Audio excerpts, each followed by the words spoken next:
I'm Dulcie LaPoma, Superintendent Mike Flynn, our Business Administrator, just about to be full-time, Laura Taylor, our Board Secretary, Jody Condon, Noah A. Frame, our graduated student rep, and Flo Dath, that's our graduated student rep. We can tell they're graduated because they brought no computer or anything. We're not even pretending. And then Matt Stone, the man behind the wizard over in the back. We are joined, I believe, by a bunch of amazing students from Maple Street as well. Welcome, you guys. Can you guys join us for the Pledge of Allegiance? Ready?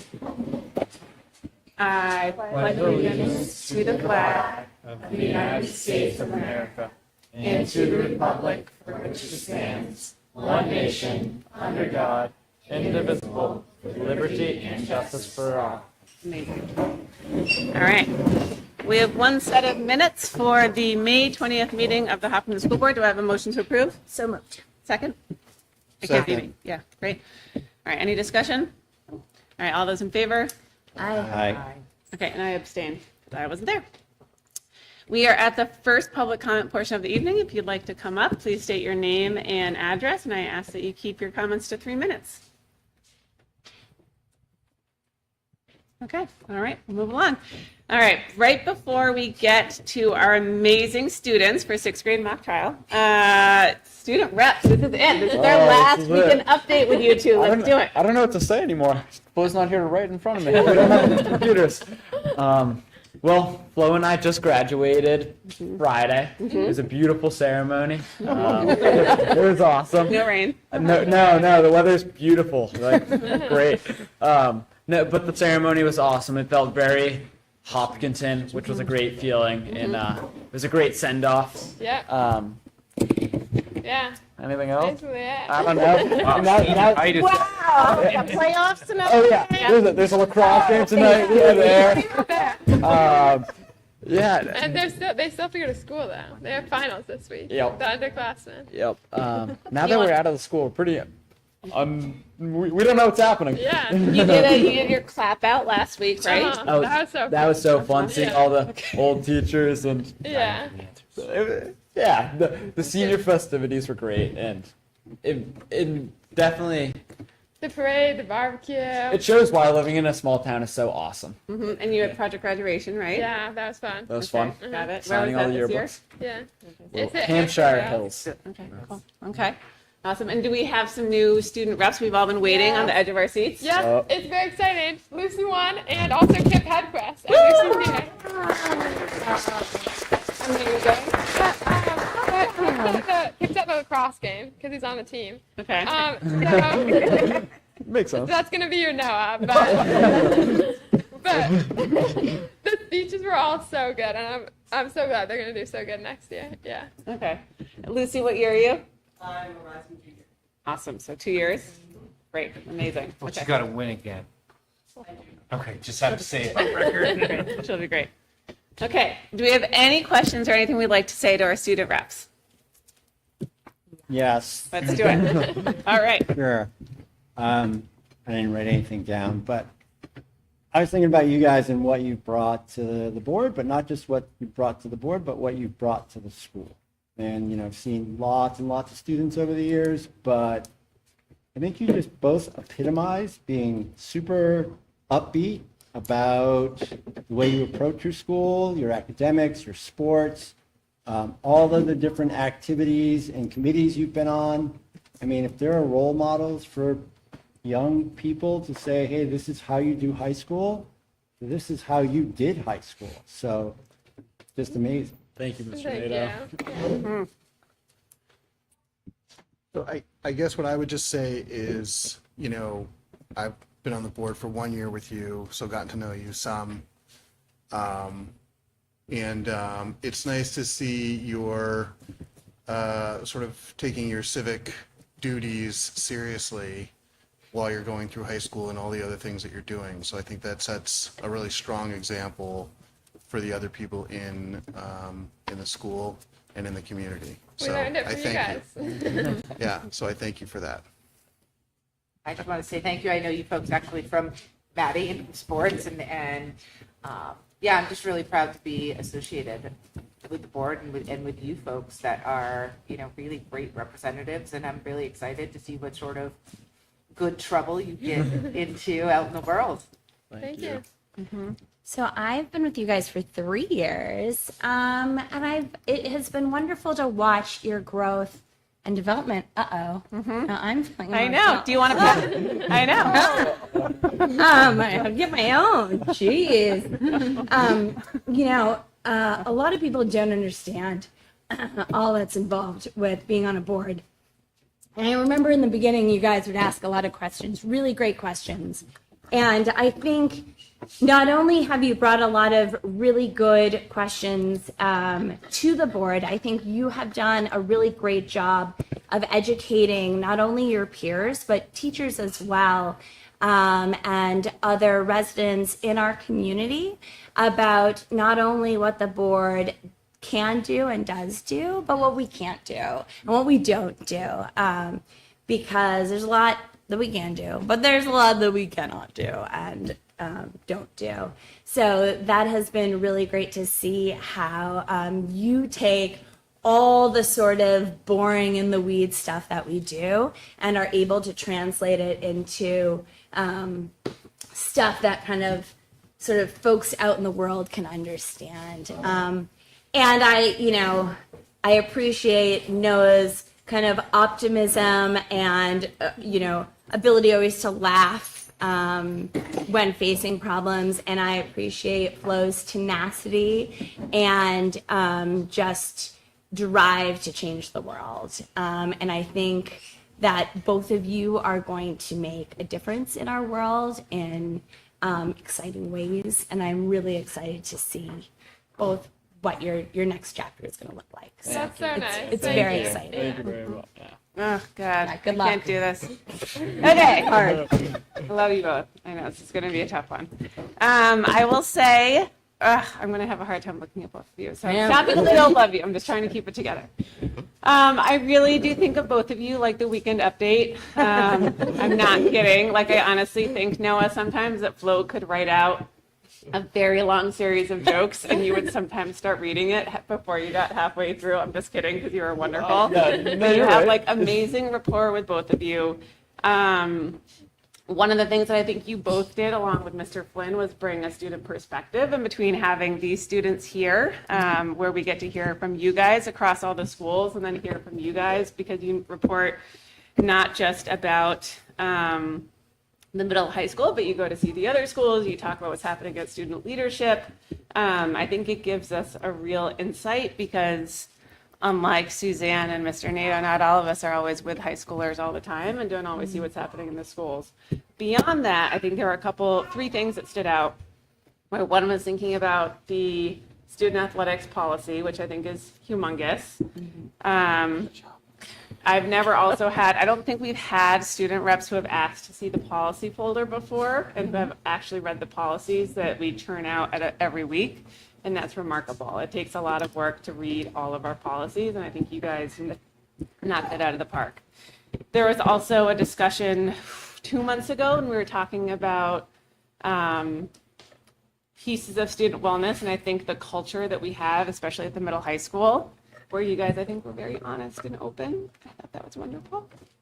And then something that I think has been close to Jonathan's heart in terms of thinking about schools or phones in schools. And I think you guys have been incredibly helpful in terms of thinking about like where we might have a role and where we don't have a role, but the way that it impacts kids.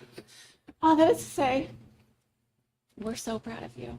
And we're going to miss you so much. And I cannot wait to hear about all of the things. And I know you don't want to come to all of our meetings when you come home for vacation. But if you wanted to come to all of our meetings when you come home for vacation, I would be so happy. She'll definitely drag me here. Yes, it would be great. I expect 3 minutes of public comment at the beginning and the end. Of course. Our own weekend updates. Yeah. We've loved it, guys. Yeah. We've loved every minute of every meeting. You broke them all. Yeah. Lies. But it That's a was nice good. lie. You guys have been amazing, and you're cheerful and positive and future forward. So I think it's wonderful. Thank you. Yeah. Thank you very much. You I ready? shared a lot of my sentiment the night at awards night. Not that everyone heard and or everyone needs to hear again, but the amount of time we spent together. Do you remember the minutes? 6,000 minutes, 5,000 minutes. Right. So Flo out participated something for sure. I think a couple things. I think Rob kind of stole a little bit there by saying you embody what we look for, right? And it's not really about achievement. Understand? It's about being a voice for others. I said that night. You never came here and talked about yourselves. You've always talked about the group, right? Whether it's K through 12. I think you are exactly what the state of New Hampshire embodied when they wanted student reps, right? Not every board had that. Now it's required. It's fun to watch you grow. I want to say little sophomores we met when you were little sophomores, and I had to go that way to meet with you because you couldn't drive this way. But I mean, I said it at the State House when I took you guys. I mean, you're going to be somebody. You're going to be a representative of this community, and man, now I'm trying not to. It was weird when I said I think I met friends for life, but I mean it. Like the conversations we had at that office, hours of conversation. I hope you shoot me emails and keep me updated on your life's journey. So I'm proud of you guys. Well, thank you very Thank much. you. Thank Thanks. you. All right, ready? You guys good? No, we're good. Okay. All right, you get to sit with us now. What? No, you No, don't have they're to sit. asking if we want them to say any comment. Oh, We wish you I luck. can't. No, especially with him, I can't. Okay. All right, great. Love you and miss you. I'll be around, don't worry. I know. Well, we know that. You guys are the best. All right. Anything else on board comments? That's really nice. Great. All right, Mrs. Bickford, the moment we're waiting for. We have your sixth grade mock trial. Can we hear from you guys? If you guys could line up. In order. Who do you think we are? Dr. Sandoni, Great. Like Flo. I mean, I kind of do want to watch Cinderella Gospel. We good? All right. So I present to you tonight Mrs. Bickford and some of our sixth grade students. They're here this evening to talk about the mock trial that they participated in collaboration with 603 New Hampshire Civics. And it's one thing to learn about the legal process in a book or to watch a video. It's a completely different thing when you actually take part in something like that. These students each served a role, whether it be a juror or an attorney or what were some of the defendants. It was the real thing, and they left with a comprehensive understanding of what that looks like and how it works. So I don't want to steal their thunder, so I'm going to let them speak. My name is Parker Fleming, and I was on the defense team for the closing statement. The sixth grade participated in the 4th annual NH Civics 603 mock trial. This is an organization that provides school with authentic, educational, civic experiences. Hi, my name is Coco Sides, and I was part of the prosecution team. We had the pleasure of working with very experienced judicial professionals, former Chief Justice of the New Hampshire Supreme Court, Robert Lynn, and former prosecutors for the state of Massachusetts attorneys, Dina Chadowitz and Cynthia Young, and attorney Stephen Gordon. Their guidance was critical and very appreciated. Hello, I'm Nathaniel Dunlap. I was a defense attorney. I did the opening statement. I never got paid, but Hi, I'm Daniel Durego. I was a prosecution attorney. I also never got paid. this is the case of the state of New Hampshire versus Cameron Hammond. This case is about an endangered species whose habitat was going to be threatened by a solar farm. The development of the solar farm is going to provide 50% of the city of Fairview's electricity needs. Cameron Hammond learned that the solar farm was going to be built on the endangered New England cottontail's habitat. After learning that there was absolutely no effort to study the impact that the solar farm would have on the cottontail rabbits, Cameron decided to take things into their own hands. Cameron picketed at the site to stop the development of the solar farm and was later charged with criminal trespass. Hi, I'm Sam. I was a juror. The great thing about this trial is that everyone got to play a part in our entire grade. Roles were the defendant, the defense team, prosecution team, jury, court clerk, the judge, and the witness. The witnesses included a biologist, an engineer, a police officer, and the defendant, Cameron Hammond. My name is Lydia Del Marone, and I was on the defense team and I did the opening statement. And in the opening statement, lawyers give the jury a preview of the case. It explains the nature of the case, may introduce the witnesses, provides the jury with facts the lawyer expects will be proven at trial, and frames the evidence in a way that is favorable to the lawyer's client. My name is Georgia, and I was the defendant for the closing argument. The closing argument is the lawyer's final opportunity in the trial to tell the jury why the lawyer's client should win the case. The attorney states the facts and evidence that will convince the jury.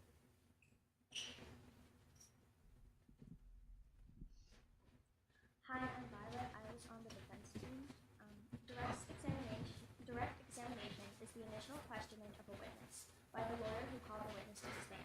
After a witness is directly examined, the opposing side conducts cross-examination. For example, in the trial, the defense attorney questioned the biologist about their expertise and specific knowledge of the endangered cottontails. Hello, I'm Cecilia Bieber. A cross-examination is conducted by the lawyer for the opposing party, the party who did not call the witness. Leading questions are asked during the cross-examination. They are intended to be yes or no answers, where the attorney questioning is trying to make a point. I was on the prosecution team and asked the defendant, "You saw the no trespassing signs, didn't you?" Hi, I'm Daphne, and I was the biologist in the mock trial. We learned a lot of vocabulary words, and we're going to read some to you. Guilty beyond a reasonable doubt. Very certain of a person's guilt. Imminent danger. Something or someone is certain to be harmed in the near future. Prosecution team. The attorneys representing the state in this case. Hi, I'm Kaylin, and I played a prosecutor, and I'm also going to be reading some vocabulary. Defense team. The attorneys representing a person charged with a crime. Unanimous decision. In this case, all jurors had to agree on the verdict. Criminal trespass. You knowingly access a property that clearly indicates no trespassing warnings. I'm Jace Marshall, and I was the defense attorney. And although I did do the mock trial, I was also chosen to do Project Soapbox, and where I competed with students around the state. My speech was about unseen disabilities, and I came in second place in the competition. The winner went to Washington, D.C. to compete nationally. Some of my friends helped me write my speech and share their experiences with unseen disabilities. To continue my mission of helping people with disabilities, my family and I organized a team for the organization Future Insight, which helps those who are blind or visually impaired. Thank you for this opportunity to speak with you all.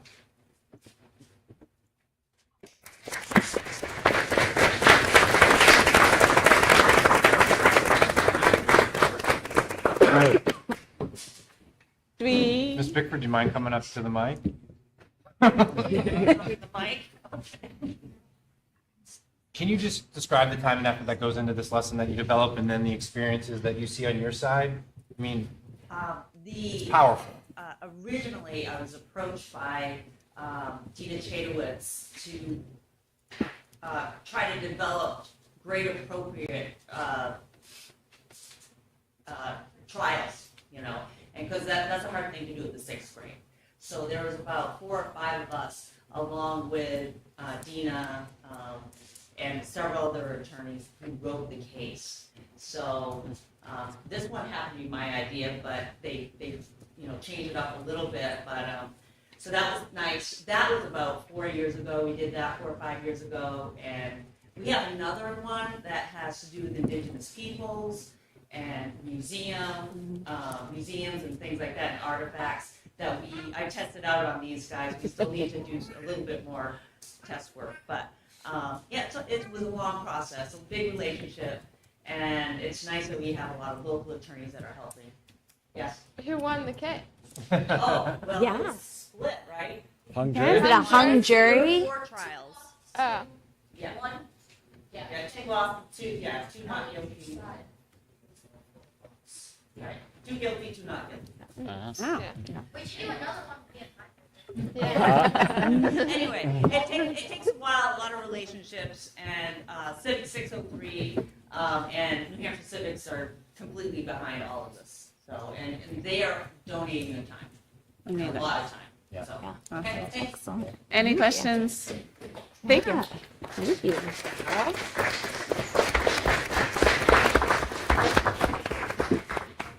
Does the board have any questions for any of the students? I sure do. Okay. Did you guys have fun? Yeah. Well, that's amazing. Yeah. Does anyone like want to become a prosecutor now or a defense attorney? Anyone want to go into law? Maybe. Yeah. You know, you can take intro to law in high school. Yeah. Yeah. I mean, maybe the defense attorney. I love that. That's great. That's excellent. Rob, do you have a question? Jonathan, as our resident attorney, nothing? Nope. Wow. Okay. What do you think was more persuasive, the facts or the delivery of an argument, or the way that it was delivered? The facts. The facts. The facts or the delivery. So heard both. Okay. So sometimes the facts and sometimes how they make you feel. Maybe you need both for a good argument. Okay. Cool. Awesome. All right. Can we take a picture? Should we take a picture? Is that okay? Yep. Can we take a picture with you guys? They're gonna be so ready for the sentence. Well. They're gonna be overpowered. Oh, no. Oh, there's a picture. There's a picture. I'm never.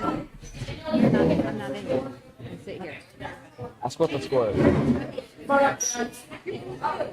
don't want to ask.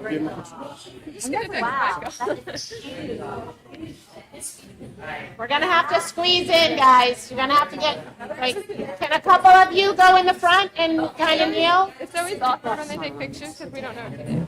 We don't usually go in there. That's something you can. Can I get a couple of you to kneel down in front? Also, make There you go. Squish it in. Squish it in. Also, make the board comments All like fun. Like this. Yeah. I'm gonna let all the moms take their pictures first, so they know who we're looking at. They're not gonna talk about it. Okay, good. All right. Yeah. Okay, good. Hold on.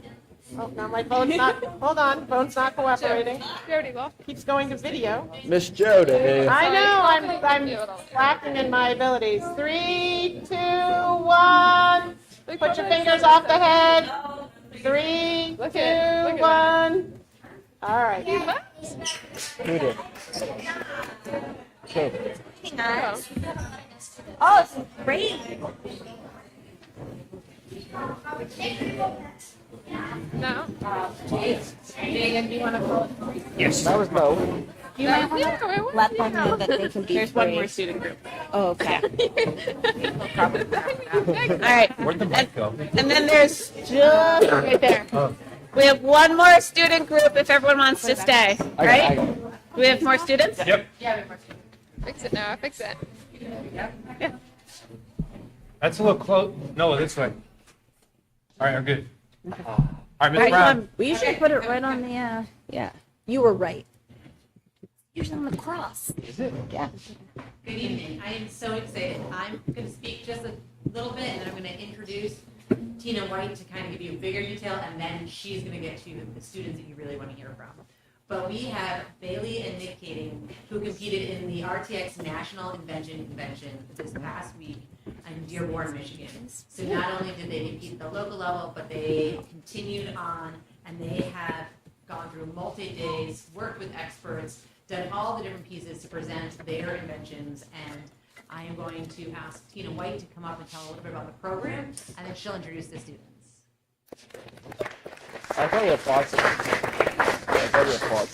Hi, my name's Tina White. I am a parent of a 6th grader here at Maple Street School, but I'm also the director of the Young Inventors Program at the University of New Hampshire, which is the state affiliate for Invention Convention Worldwide. for the state of New Hampshire and for Vermont.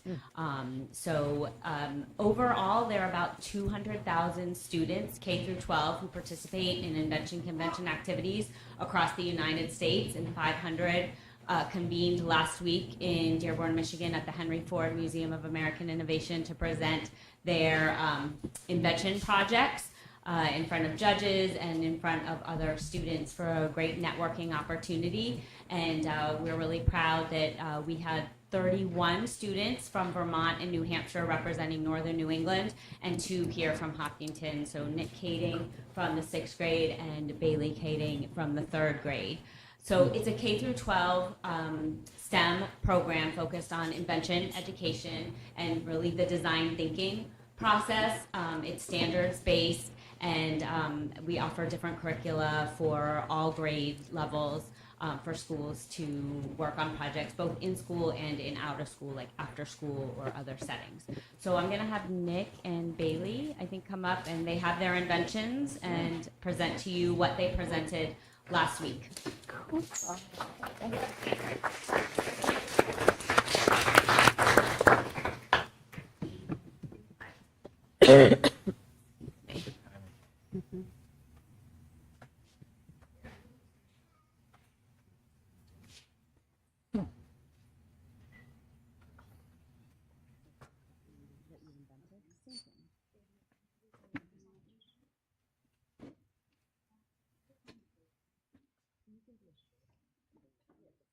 Dig it. Ooh.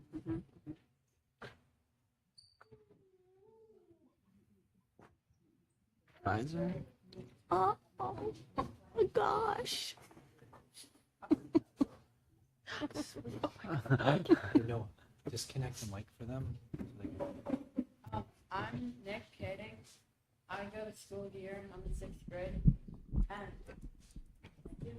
my invention was this automatic car sun visor. That's what it's called. So you know in your car, the visor that flips down to block the sun? Yeah, so it's pretty annoying because you always have to turn it with your hand when the car turns. So I made it automatically turn to block the sun wherever the sun is. So I used a motor and 2 light sensors. So wherever the sun is, the motor turns the visor to block it. It's used to work. The people checking the luggage probably just threw it in the back, so it's broken. I used to have a working prototype, but you can just see this.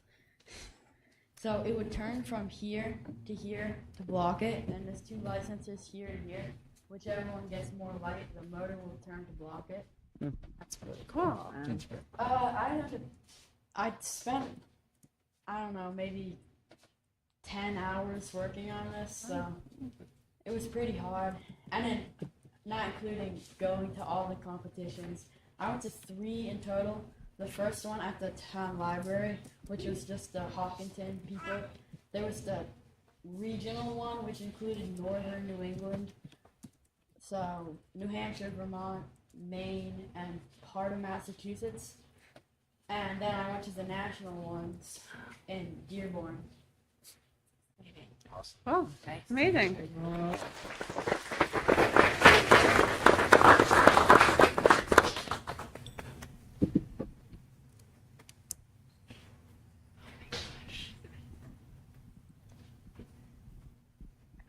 My name is Bailey Kading in 3rd grade at Harold Martin School, and I made the guinea pig lift.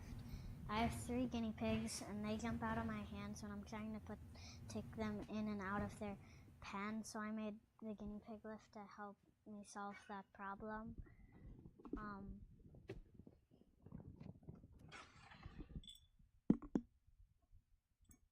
If you crank the lever,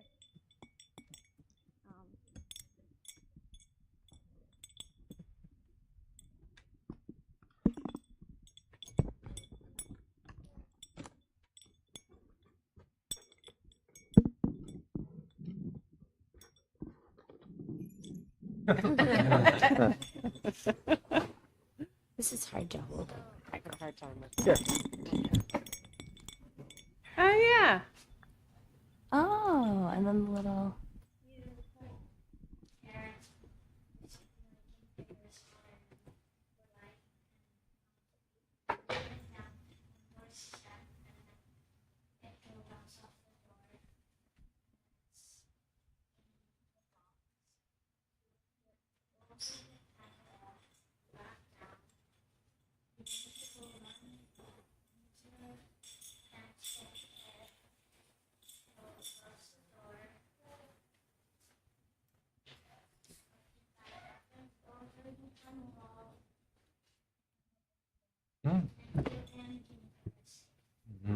Oh.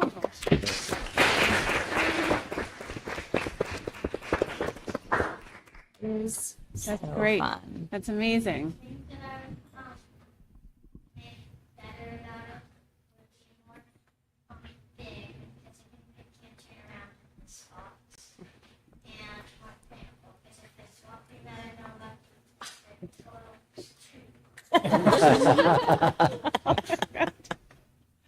Great.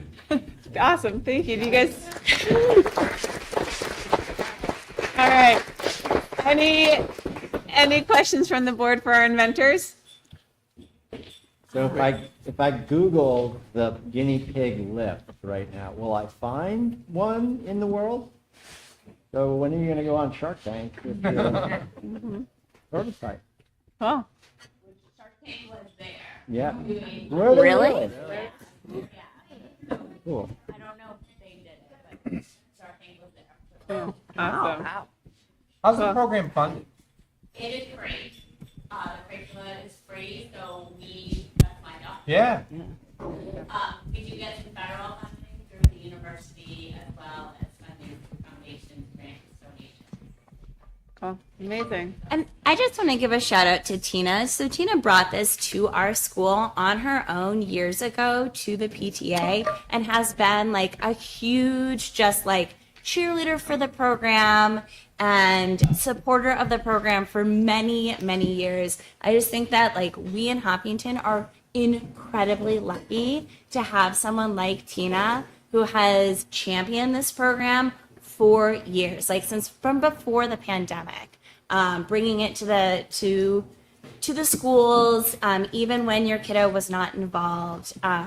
We are really, really lucky to have a resource like Tina. And I think, now we've got kids who have gone all the way, and that's really exciting. So I just want to publicly thank you as well, because I know it is no small feat. So thank you very much for all the work you've done too. Awesome. Thanks, guys. Wait, I wanna- Oh, yeah. Oh, wait, one more question for Wait, I Jonathan. do. Yeah, I have a question. Is it Bailey? Bailey, are you in third grade? Did you go to Squam Lake today? Do you think that would work for the porcupine? Modify it a little bit. Awesome. All right, can we do a Good picture job. with our inventors too? Yeah. Great. That's such a good idea. Tea. I would use it.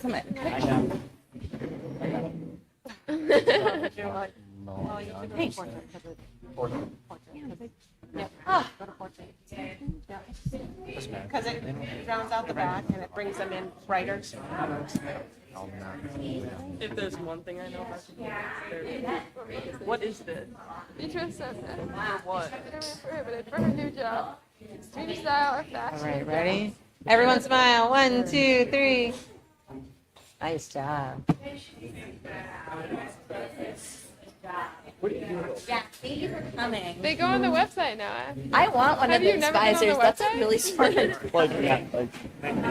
You gotta go on the One of those website. ideas where I'm like, oh, I didn't think of that. All right. All right. To all of our students, you are welcome to stay with us again if you want to go home. So if you go home, that's all right. All right. I could have moved that All right. back.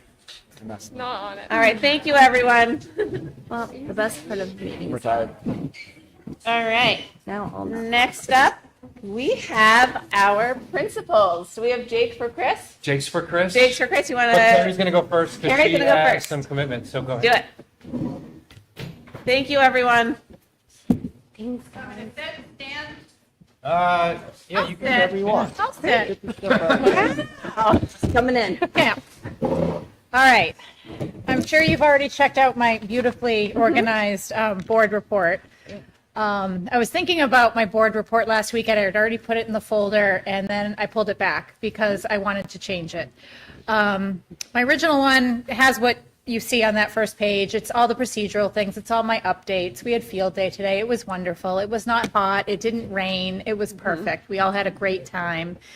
Testing's done, all the usual things. But you can certainly read that on your own. What I added was the second page. And the reason I added that second page was the basis for what I wanted to share tonight. Every morning I do a message to the school. It's called the morning message. And on there I have any sort of notes, updates, things I need to know for the day, any staff absences, duties need to be filled, people sign up, they always sign up, we always chip in, we cover everything. But I also add a picture from the day before. I take the pictures, Mr. Woolner takes the pictures, staff take the pictures. And the whole idea of the pictures is really important to me because it captures the magic that happens in these schools every single day. And it can be small or it can be monumental. So what I did was I went through my drive and I pulled out some of the pictures that I had put throughout the year. And I did that to illustrate just some of the things that's really hard to quantify on a school budget or in a newsletter that I think is just expressed so much better with pictures. So I made a list of some of the things that were in these messages and just to get an idea. So partial list of topics was the joy of getting an ice cream sandwich with school lunch. That happened today. That's a real one. Holding the coveted tug of war trophy. That is tomorrow's picture. I've had pictures of students leading the character counts assembly themselves in front of hundreds and hundreds of people running the assembly themselves. I just happened to be outside at recess duty one day, and we have a buddy bench. You sit on the buddy bench if you'd like a buddy to come over and play with you or sit with you, and seeing another student come over and sit with the student on the bench. Pictures of a student launching a weather balloon and accidentally letting it go. Hatching chicks in a 5th grade classroom. Playing a ukulele for your friends and having an impromptu sing-along. Student Council collecting and donated 264 items for the Hopkinton food pantry and donating $109 to Make-A-Wish. Participating in a fundraising walk for a student with a vision disability. That was Jace. He just talked about that. A student running in a wellness class in a full tuxedo because it was Fancy Friday. And learning just how hard it is to write with a quill pen as people did in the colonial days. These were all subjects of these photos. I also asked some students, I said, what was your favorite memory of school this year? Most of them said recess. That's just usually the typical response of elementary. But some of the other answers I received was being a waste warrior, winning the golden broom, doing book talks in 6th grade, and this one was completely unprompted. Reciting Shakespeare's A Midsummer's Night Dream from Amplify. I'll take it. Yeah. So, as I said, like all of these pictures, all of these stories are meaningful, they're important, and it's what contributes to a positive school community. And I'm biased because this is my school and I absolutely love it, but that's just what makes it special here. Thank you. So that's my report. Okay. Can I ask some questions? Of course. How is the hydroponic garden going? It is going fantastic. It grows so fast. Yeah. We already harvested a full crop of lettuce. It went from there to there. We've been experimenting a little bit, like growing cucumbers. They tend to overwhelm it. Those are already in the garden. Yep. So we're doing our newest crop now. Tracy and I are going to keep it going over the summer. Between her popping in and me being here, we're going to continue to do that. We're going to donate some to the food pantry. Wow. So it's great. We have kids testing the pH and the water and the level. The levels got super low last week and it actually stopped working and I panicked, but they were getting so big we had to add more water. Yeah. Wow. Yeah. Amazing. And then you have supply list going out in Alaska newsletter. Are you also including, and then teacher assignments the second week of August? That's exciting. Yes. So Mrs. Brown and I will send them out the same day. We usually coordinate that. Cool. So we'll do that then. My last newsletter went out Friday. It included that information and Great. also the supply list, and I put it on the website as well. Amazing. Yeah. That's great. Thank you. You're welcome. Any other questions for Dr. Sindoni? No? Do you like my pictures? I love your Pictures with my favorite part. Yeah. Yeah. It's amazing. Yeah. That's awesome. I mean, I just think you said it really well. So often we are bogged down by budgets and a lot of things that, we're here to solve a lot of problems. And so it is nice to be reminded of all the things that are also going well. Right. It's really exciting. Thank you, Carrie. A lot of living going on in those pictures. A lot of living. A lot of That's living. right. All right. Thank you very much. Thank you. Jake next. Jake next. Jake next. It's like you're speaking a different language. Jake next. Jake next. Hey, everybody. Hello. Hello, Jake. This is also our last time with you. That is Oh my true. God. Sorry, Last to Hopkinton also board do meeting. that. Yeah. I think everybody has the report that Chris put together. He is at Ware Middle School right now supporting the girls softball team who's playing for a championship. And Chris was telling me if they win that game, a lot of those girls are also on the basketball team, so they will have won 2 basketball championships and potentially 2 softball championships at the team. So that's why he wanted to be there to support them. So in the report, I think I was trying to look for a theme. I think a theme is transitions. Graduation was great. I mean, we were talking about the ceremony, and we were all standing in the hallway at the school looking at the radar on phones and trying to choose the right moment to head over to the barn. And somebody said, "Now's the time. We got to go right now."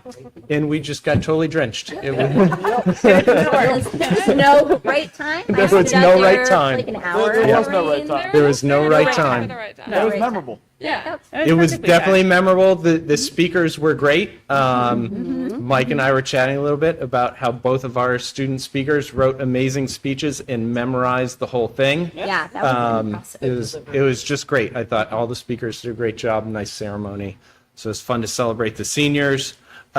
We are also trying to transition from having a lot of garbage at lunch to not having so much garbage at lunch, right, Flo? So we did a little composting, recycling challenge. Do you want to talk about that a little bit since you had a big hand in it? No, I'm good. No? Okay. So the junior class won the challenge and they got a popsicle party and that was good. So hopefully we can keep doing more things like that.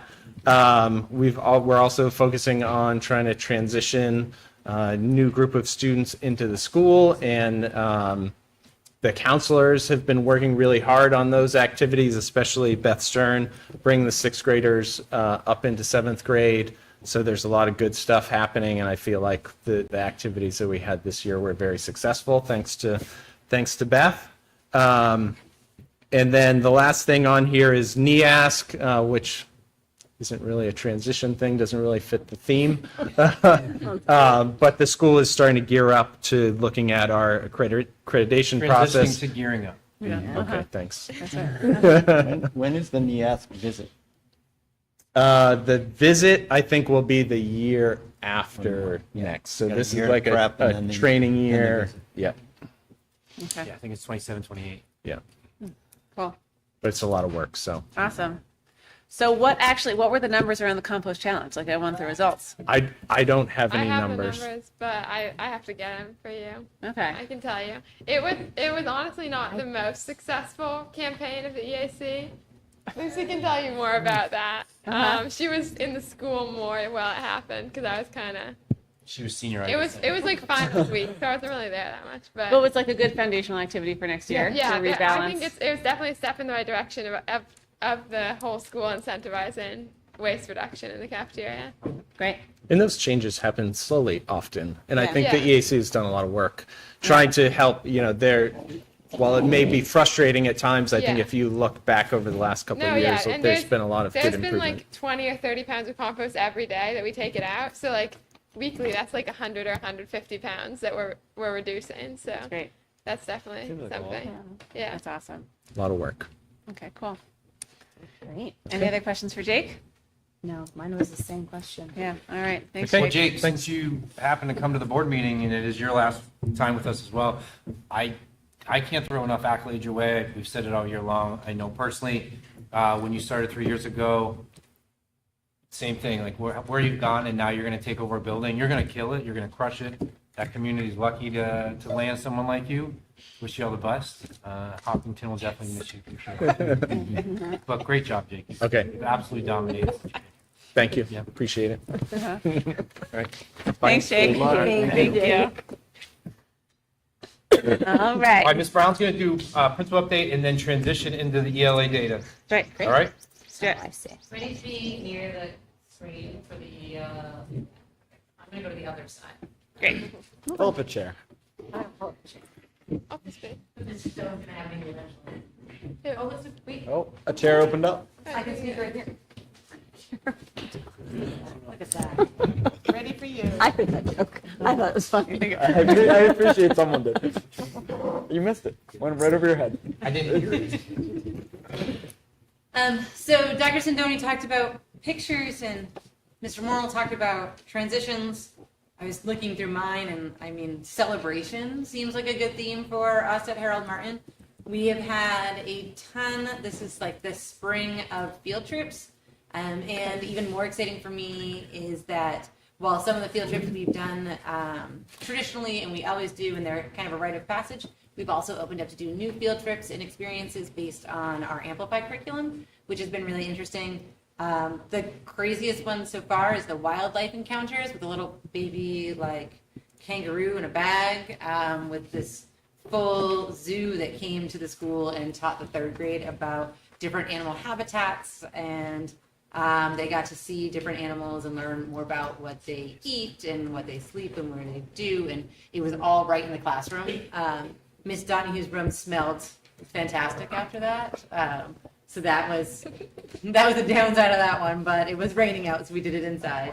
But we've also had first grade going to the Sea Science Center. We just did Arts and Science Day, and over at Kimball Lake with a scavenger hunt and fishing and some art portraits on the lake, which is always beautiful. Today they did Squam. Tomorrow, second grade's going to Montshire.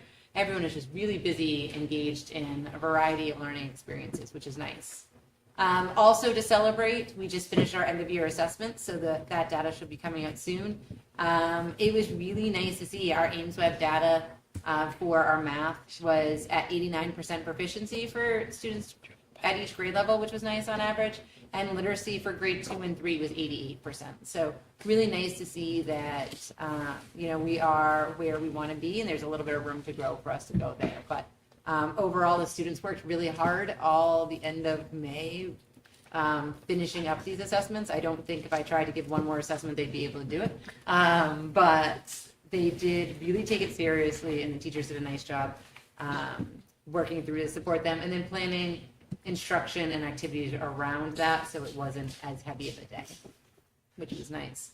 Looking forward, we have several different things going on this summer. We have the HMS Extended School Year. We are also hosting Maple Street at Extended School Year at Harold Martin this year.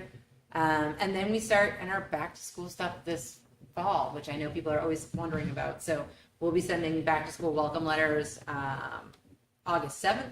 And then we start with our Harold Martin back to school night is the 25th, and then the first day of school is the 27th. So not that I'm wishing away summer, but we get a lot of phone calls and inquiries of when do I find out my student's teacher and when are the first day of school events. So make sure those are out there early for everyone.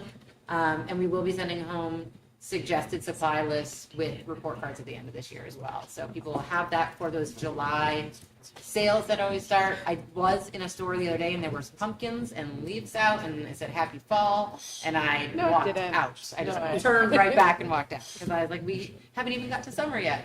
So that is always a rush, right? Amazing. Any questions for Patrice? Yeah, what was the 89 and 88% proficiency? How does that compare with last year? I said to Mr. Flynn, I know that someone's going to ask me that. That is about the same for math, and I'm not sure about literacy, so I would just need to look at that, but I can get that information for you. In the larger presentation, you'll see from fall to spring, and I can talk a little bit about that growth piece. So Thank that'd you. be- For the kids who are not, so they're in that, 10 or 11% or 12, are they invited to the extended school year?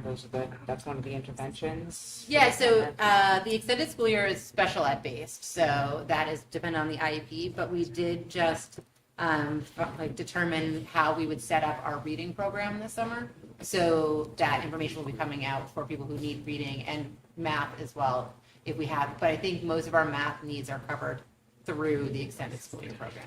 Reading tends to be a bigger one for us, so we typically have reading hours set aside for anyone who is receiving intervention services or would flag, or if families are concerned, they let us know. We can do that as well. So Miss Duval and Miss Hall will be doing that this summer. Awesome, thank you. Yeah. And field day is on Wednesday? And field day's on Wednesday. Fingers crossed it doesn't rain. We have a rain plan, but it's not nearly as much fun if you can't be outside. So. Do they also do tug of war at Harold Martin? They do not do tug of war. They do potato sack races, and the teachers always get involved, and inevitably someone falls on their face. Hopefully we get it on camera, is generally our Amazing. goal. Great. Cool. Any other questions for Patrice before we move into ELA? No, I'm just super psyched about all the field trips. Yeah. It's been a lot of fun. Yeah, that's really great. And I know that many of them are also supported by the PTA. Yes. So It's been a huge help for us. The kindergarten went to Beach Hill this year, which we hadn't done, but they Yeah. were learning about animals and farms, and obviously everyone wants ice cream. So they went to Beach Hill, and the PTA helped fund that, which was really nice. And several of the other ones have really helped out. It's been nice to have the PTA in the building and checking in with us. The fun fair was something that they were really excited to bring back, so we Except for saw the them a rain. lot in the. Yes, I did joke that they were bringing horses into the building, and Mr. Rozicki quickly shot that down. I said that they could wear the little shoes, and he was not having horses in the Brand new yard. floor. So no, trust me, I got a very firm lecture about the brand new floor. But so it has been nice to have that partnership as well. Oh, that's great. Thank you. All right. Learn about ELA. Transition to ELA. Okay, hold on. Multiple pages of notes. Not just ELA, I did all data. That's right. All right.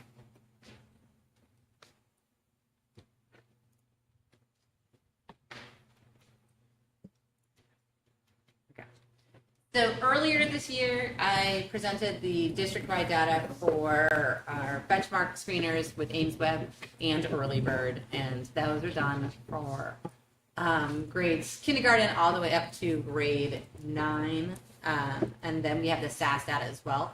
The SAS data is not included in this presentation, as we have not been okay to release that publicly yet. SAS However, data is? New Hampshire statewide assessment system. It's required for 3rd through 8th grade and 11th grade in math and literacy and science, 3rd, 5th, 8th, and 11th. So just a reminder, one of the reasons that we work on this data not only is it best practice, but also it surrounds part of our goals in the strategic plan, making sure that we're providing that foundation for all necessary learning to be successful. We want to make sure that if kids aren't picking it up, that we know who isn't, why they aren't, and what are we doing to help them. A little bit about just the purpose of assessments. There's a lot of different types. There's the universal screening that we do, which is the benchmark assessments that you'll hear me talk about, AimsWeb and Early Bird. There's diagnostic assessments, which could be secondary screeners, which means that we noticed something was wrong, so we want to dig in a little bit further. But I also think it's important to note that the diagnostic assessments are every day in the classroom. Those are also the formative and summative classroom assessments that teachers are doing. Every day the teachers are in the classroom working with a student, figuring out, did they get that? Did they not get that? Do I need to dig here? Did they understand that correctly? Can I take this and bring it further for them to elevate their learning? So diagnostic really is ongoing. So I kind of tried to capture that with that picture. And then we also have progress monitoring assessment, which, so if we have students who are working on intervention plans or special ed plans, really setting goals for them and then tracking our goals in an intentional way to make sure that the instruction we're providing is what they need. Sometimes you have a student that needs a different form of instruction, and it might take a different program, a different approach, or a different speed. So we really use all of these tools to help us best personalize learning for all of our students. So AimsWeb is what we use for math and literacy in the upper grades for literacy. Basically, AimsWeb is just an online system for reading and math. You can use it K to 12. We don't use it in our early grades because we use it with Early Bird, but it does for literacy, but we do it for math. And it provides local performance against national norms. So I think that's really one of the important pieces of using a universal screener. It doesn't just tell us where the student is in relation to Hopkinton students, it tells us where they are in relation to state and national grade level equivalents, so that we know if our instruction is where it needs to be or if we need to change something to meet those gaps. So this is our data from this year, and you'll see that it starts with kindergarten in the fall and goes all the way up to 9th grade. The green is on or above grade level, the yellow is approaching grade level, and the red is below grade level. So we're looking at students who are below grade level, maybe they require special education. If they don't require special education, then we're looking at intervention plans. These are students that we're targeting both in the red and the yellow to help address their needs. And you can see that from the beginning of the year and through the spring, we were successful. So you'll notice that the columns get more green in the spring, which is what you want. It's really nice to see that because that shows us that our programs are working, that the classroom instruction, the intervention, and the special ed services that we're providing really are helping us close that gap. Any questions about the map? That's awesome. That's really. It looks fantastic. A lot of green. If you print it in AimsWeb, it comes out as a triangle, so they look like Christmas trees. But it was hard to do that for each of the grade levels. So overall, for the district, using the AimsWeb data, our students are 94% at or above grade level in math proficiency, which is amazing. Same thing here, looking at the literacy, we have 3rd, 4th, 5th, 6th, 7th, and 8th. 9th grade did not do a spring literacy assessment, so I didn't have spring data, I only had their fall. But you can see here, also great growth from the fall to the spring. And again, that is just a huge compliment to our teachers and our staff who are working tirelessly to figure out what's going on, how can I help, where do we need to go. If you look down by 8th grade, you have almost everyone is proficient by the end of 8th grade, which is really a good piece to see. So can I just ask, so is this all students? This is all students. So if you have a IEP, Yep. your data is in here. If you have 529, like Everything's in your here. data Yep. is in here. Yep. There are probably a handful of students that don't take the AimsWeb assessment because they require an alternative assessment. That would be. But we're talking like a handful. Yeah, probably about a handful, district-wide. But typically, all of our students do AimsWeb in the fall and spring. In the special ed primer that we had this year, the 3rd grade had 25% IEP, and 4th grade was 36%. So like that's pretty remarkable for both of those at either higher, but they dropped quite a bit, especially that 4th grade class. That 4th grade class has shown great growth. All of their scores have gone up significantly this year, which is really nice. We can't share them. I know. I just said they've gone up significantly. I know. Just be careful. Come on, it's your last meeting. I'm going to be on the edge. So again, and it actually ends up being 94. I think I rounded that one up. I think it was 93.7, but ends up being 94% at or above. So that's from the 3rd grade to the 8th grade level. What I can speak a lot about is Early Bird because that's only done in the lower elementary school, which is We do it K1 and 2. And this is a game-based digital assessment that Hopkinton uses as an evidence-based screener for identifying any foundational problems with literacy. So we're really looking at that phonemic awareness, we're looking at phonics, we're talking about oral language. Those pieces are what this test really kind of looks at. It's Pip, it's a little bird. He goes around a pond. He needs to get his boat in the lake. You got to get all the different pieces from each people. It requires kids to speak into a microphone. It requires them to follow directions. And it requires them to read various pieces as they're on each of their little kind of quests. They like it. They find it fun. There's a little robot who hands you a microphone every time you have to talk. And so they really do enjoy that. And we've seen some really nice growth this year, especially. This is our first year doing it with second grade. But when we were here in the fall, or when I was here earlier this year, we talked a lot about how we had a lot more red in the fall than we really wanted to.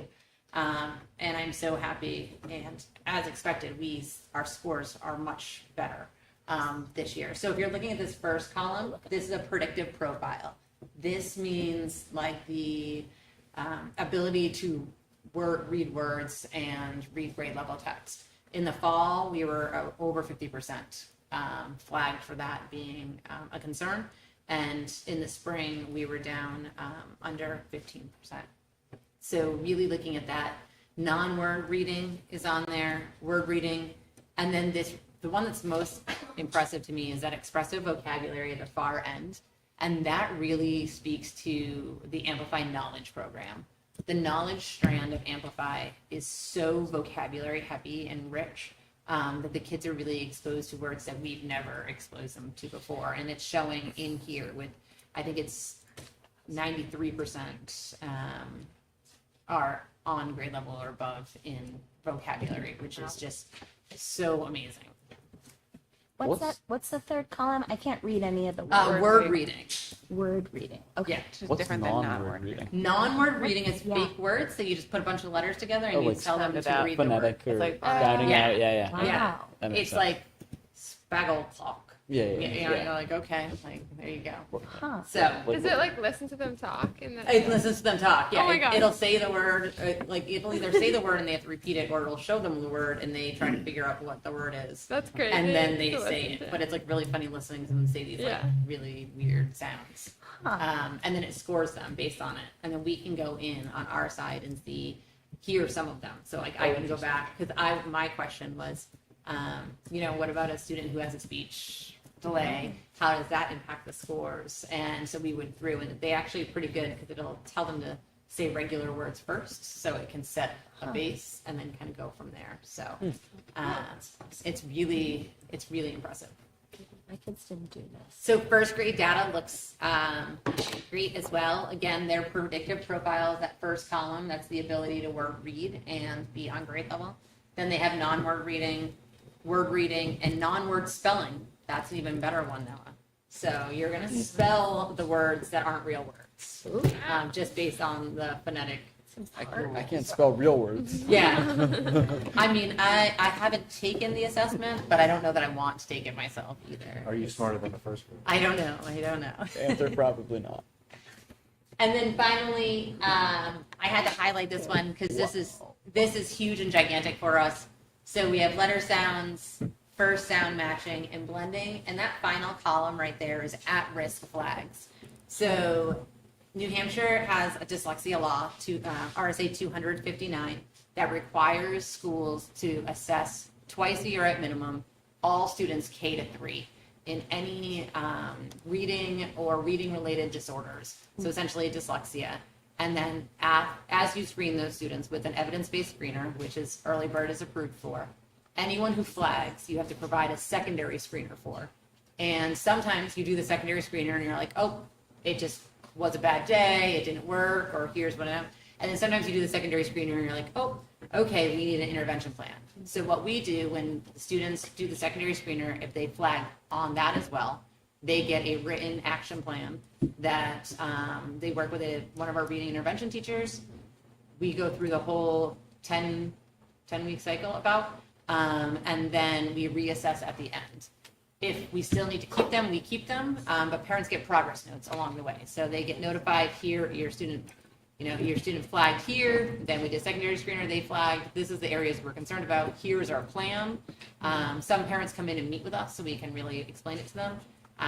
And then we get to work trying to solve those problems. So it is so exciting for me to see that at the beginning of the year, we had flagged 3/4 of kindergarten the first month. And now we are down to just a handful of flags. And those flags could be really anything, but if you're talking, like, most likely these are students who are identified with already a reading disorder or some sort of specific learning disability. So that is, like, amazing for us. Hooray. Yeah. Way to go, kindergarten. And then there's just kind of the big picture. So we take all this data, we use it, we share it with families. We met as grade level teams to review the data. And then we also met with the teams above to provide them the data, just what's coming in next year. So we could look kind of holistically. If non-word reading is a problem for second grade, then third grade knows that that's something that they can target in their instruction. How do we start working that in? What does that look like with our current scope and sequence? So really just using it to inform our practice and inform the families, because I think as a mom of a first grader, I think it's really important that you know where your student's at and how we can help and how you can help, and having all that information. Amazing. Any questions? Any Not questions? to go totally sideways, I don't think I'm going to, but when you presented mid-year for us, Yeah.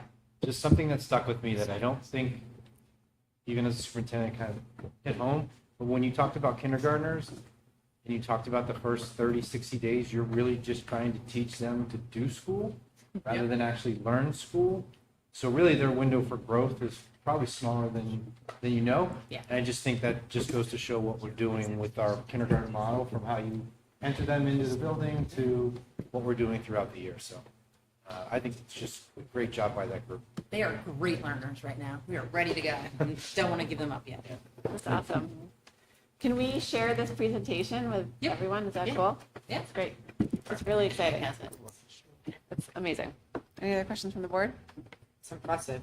Yeah. I am really excited about how our data looks. I did say to Mike, I did not have time to dig in to see how it compared to last year versus this year.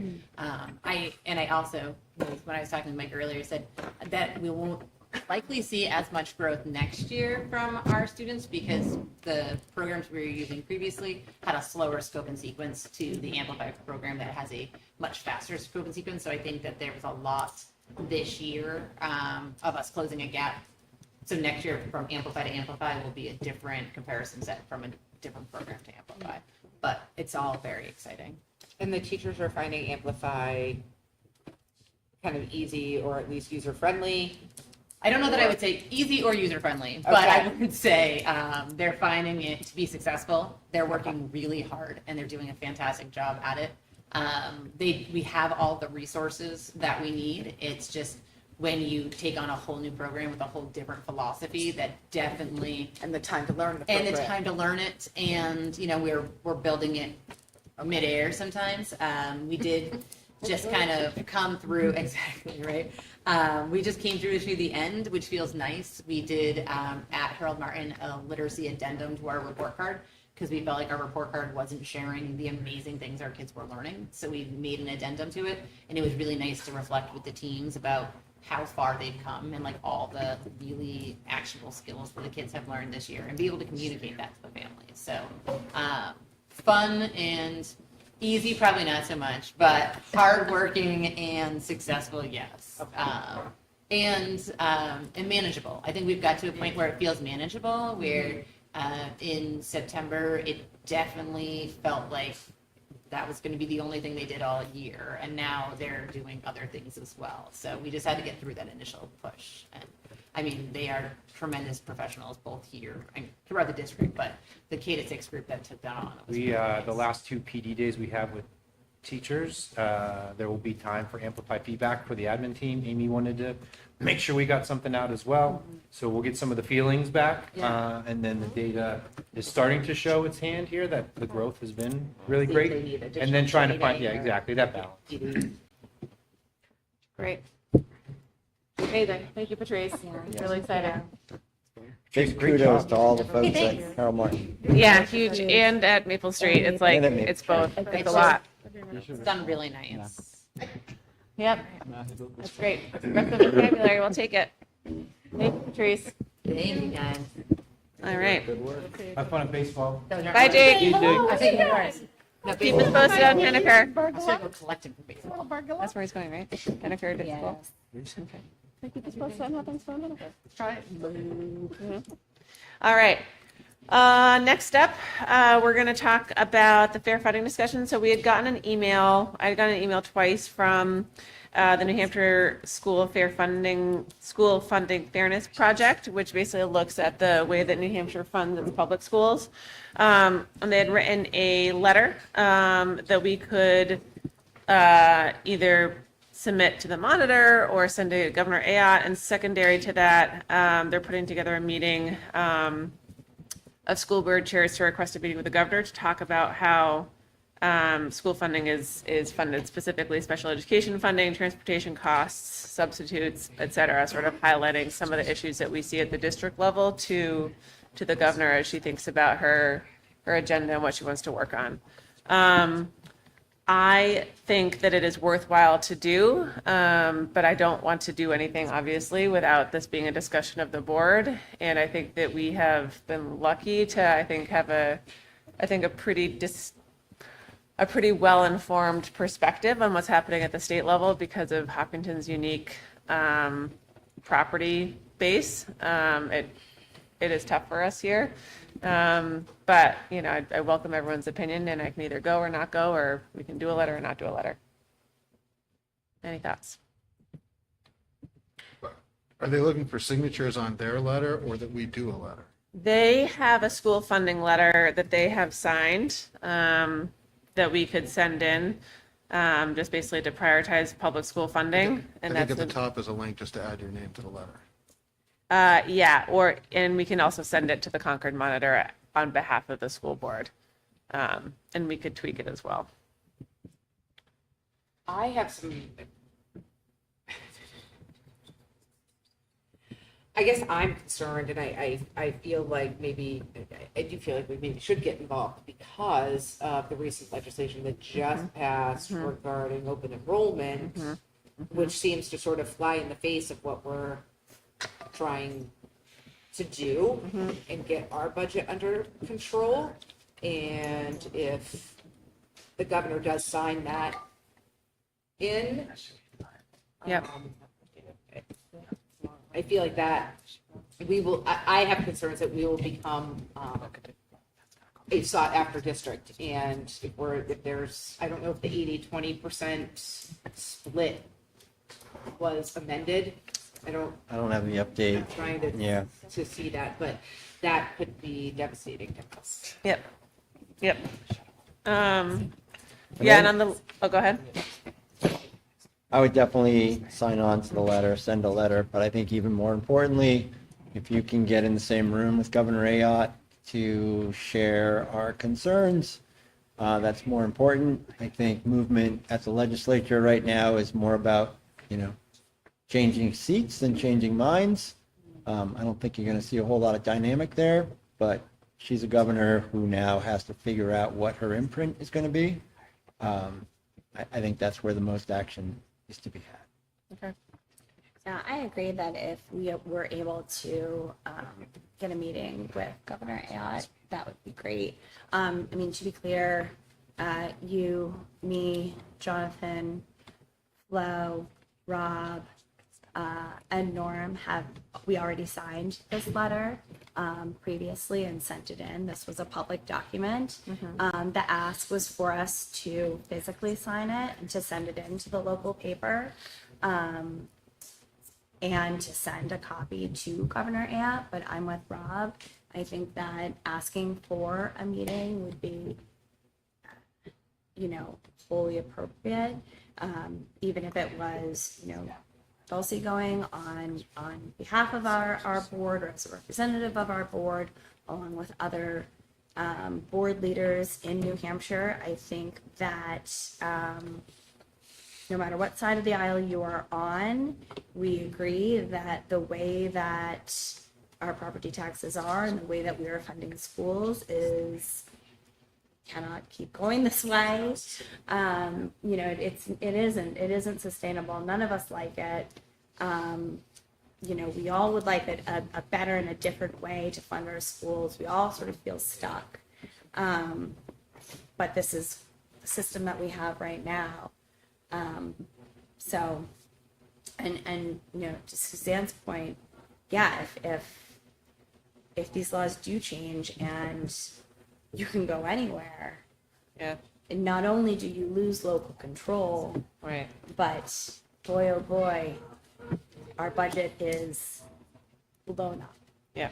Because not only can kids come here, anyone can send their kids from here elsewhere. Right. And we will have to pay other people's to send their kids to other places, Yep. their tuitions. Yep. So everybody should be concerned. Right. Okay. Jonathan? I guess what's the ask? I think it's if the board feels comfortable and supports me being part of a group that goes to talk To ask for access. to ask for access. Yeah. So I don't have a problem with you asking for access. Yep. If that's the ask. That's the ask. I think that I have a couple thoughts about this. The overarching thought that I have is that we individual school board members have different hats. We are citizens in the state. We are taxpayers in the state. And in that sense, we all have an obligation to pay attention to and I think weigh in on issues that affect people in the state on the state level, just like we do in the federal government. Mm-hmm. We are elected officials of the town to represent our constituents in the town who don't speak with one voice on a lot of state issues. Mhm. And I think, frankly, that a lot of the vitriol that we experience comes from people that are looking most heavily at federal issues and secondarily at state issues, which doesn't mean that we don't look at them and that they don't affect our ability as a board and a district to provide an education, but it does mean that I think we need to have some temperance and caution when it comes to getting into the state and federal issues at the school board level as elected officials of the town. Because we have our feelings and people vote for us because of the positions that we take, but I think we need to be mindful of that. I agree that there's a lot of legislation and a lot of budgetary questions that affect our district. They do every single year. And every single year, we could take positions. And I'm not saying that we shouldn't, but I am saying that we should be cautious and very judicious about what issues we're going to wade into as elected representatives of the entire town. So I have the same concerns when I hear about the school choice thing, but this is slightly different, right? This is about,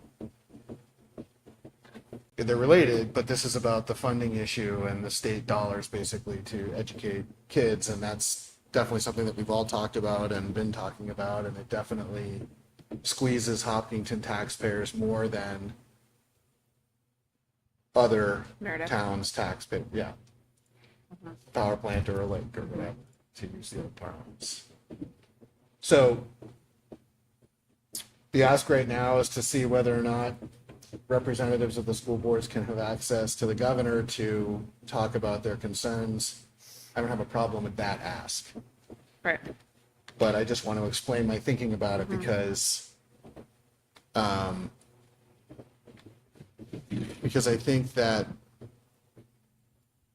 you know, we do, being at graduation, we do a lot better when we're as a town, when we're in one room and we're cheering each other's kids on and thinking about educating them. We do a lot worse when it comes to wading into these big wedge issues that frankly benefit a lot of elected officials and other lobbyists and people that make a lot of money out of this system that benefit off of that friction. And so I'm just very cautious. Okay. So that's my thoughts on this. Okay. That's helpful.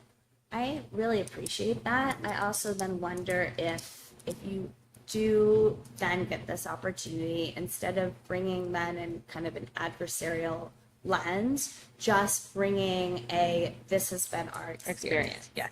Yep. You know, more of a letting her know what Hopkinton's experience has been, opposed to this is what we're pushing for. Yes, I think that definitely makes sense for sure. I mean, we think about the number of comments that we hear about people on fixed budgets and people that are struggling to pay their taxes and stay in town. Those are issues that I think it would be appropriate for the governor to hear about. Yes, 100%. Yes. Yep. People that pay state taxes. Right. So. Yeah. So yeah. So- Yeah. So maybe all of the things that we hear about the most would be the things that would be appropriate to bring and share. Yeah. What do you think? I think we should absolutely do it. Yep. I think that's part of our role. I agree with you, Jonathan. Not everybody's on the same page as an elected official. But I think that, we all listen enough through the process of the budget that I feel very comfortable supporting the notion that there should be more parity between the state and the towns. I also think that there's an illusion that Hopkinton is a wealthy community and we have no right being concerned about this, Right. which is a false illusion. Right. So I think sending that message that, it's really about property base and the continuum of our taxpayers as it is anything else. Yes. So. Yep. Terrific. Okay. I will say, yep, happy to be a part of a group that will ask for time, and then I will keep you guys posted on how that goes. Okay. Thank you. All right. Related, guys. This is a pretty. I don't think we've ever talked about this. Well, yeah, 3 years ago, that's fine. Fine. Yeah. No, it probably wasn't here. It's my job to know. There you go. But Laura's gonna talk about what she has in your board packet for you and some of the decisions behind it. Cliff Notes is finance met this morning. I know Rob will give updates later, but this was discussed at finance this morning, and Laura's gonna go ahead. Talk. Thank you. So I have been starting to work with our food service department and for plans for next year. And I met with Tracy Barker, our director, talked about the fact that as we meet later, I will show you that we've got a projected $72,000 deficit for food service at the end of this year. So we've got to look at making some adjustments. In order to qualify for, free lunch, we recently learned you have to have 130% above the poverty level. For a family of three, that's $43,000. It's not a lot to qualify for free lunch, which means, we understand that this is a burden to pay for lunch, but we also understand it's a self-sustaining program. And so with that, I bring you two options. The first is a 2-year plan to request to increase breakfast and lunch by 10 cents in year 1 and 15 cents in year 2. It also increases adult meals from $4 to $4.25 in year 1. The second option is to increase breakfast and lunch and adult meals by 25 cents in the first year, and second year we reconvene and revisit and see what progress we've made. And certainly option 1 would also allow us to look at progress. I'd come back to you again and report back as we do on how things are going, but it would spread out the adjustment. Would you mind touching upon why we're losing money so people don't make their own conclusions or draw their own assumptions? Can you just talk about some of the variables that we deal with? So we've been looking at our revenue. It's a combination of meals served are down. It is a combination of, the amount of students that are coming, but it's also food costs. Costs are getting bigger. Costs are now at 60% roughly of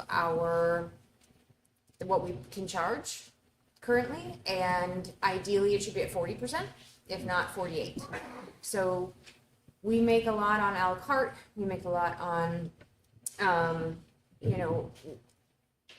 full lunches, but really a la carte is our main thing. And if we can't hit a 40% food cost on a la carte sales, if we can't hit a 40% food cost on lunch, we're not going to be able to make any headway into this. And so we are looking at ways to increase that. If we have a little bit more money too, we can look at quality. The USDA is adjusting their requirements starting on July 1st. So they are now requiring us to buy 90% American. They are requiring that only 10% of your calories are added sugars. So all of these components are going to increase the quality of the food, therefore increasing the cost of the food. Can you share the example of the orange juice, what it costs, what we buy it for, and what we charge? So this morning we talked a little bit about that we were also going to look at raising orange juice to 75 cents, which is the a la carte cost of fruit. So orange juice is a fruit, real piece of fruit. We pay 46 cents for orange juice and we charge 50. So we are upside down on orange juice and kids love it for breakfast. So we actually are losing money for every carton of orange juice we sell right now. Milk is a better range. Milk is about 50% food cost versus what we sell. So we're going to try to leave that for one more year unless Hood increases their costs because this new USDA reg is changing the formula of Hood's chocolate milk. Is requiring them to change their formula. That's so good. It is. It has 1 gram too many added sugar per carton. That's why it's good, man. Okay, cool. So there's a lot of factors going into this, but certainly it's time to just take a look at it. We have been paying for meals again for 2 years, and I want you to just consider what the current prices are. So elementary breakfast is $1.50. High school and middle school breakfast is $1.75.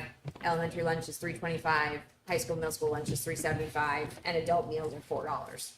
It is difficult to buy a cup of coffee for $3.25 anymore, let alone get a balanced, healthy meal for kids. Who's eating the adult meals primarily? Is it teachers, admin, and then people that like come into the building Yep. for Visitors, Present or something like volunteers, that. and staff are able to come and get lunch. So the recommendation from the committee is option 1. The recommendation from the committee is for the board to discuss. Oh. For the board We didn't to want to, discuss. none Right. of us. I think option 1's great, but go ahead. I have a Yeah. question though. So if we had chosen, if we had chosen option 1 this year, would we still be in a deficit? Yes. So But it wouldn't be as bad. What about if we had chosen option 2? Would we be in the black? We would be a lot closer. I didn't run those numbers for you. Yeah. I certainly can. And have taken a look at the meals that we've sold. I will say the option 1 in year 1 for a family that purchases both breakfast and lunch, it's a $36 change. So it will definitely put a dent in the deficit, but it won't remove it. For the It'll year, just get us- that's the year. That would be a yearly cost per kid. That 72 comes from $36. Option 2? Option Option 2 is $90 $90. a year, $250 a week. Will it be transfer before fund? And Yeah, sorry. not to go too much on the free and reduced part of the equation, but it is part of the equation. And what we are launching, what Matt and Laura have finalized is next year we're going to have digital applications, which we have not had in the past, which can be challenging, recruiting, trying to get those forms in all paper. So there'll be a digital option. 1 more free and reduced lunch student increase. Well, how much more revenue do we get?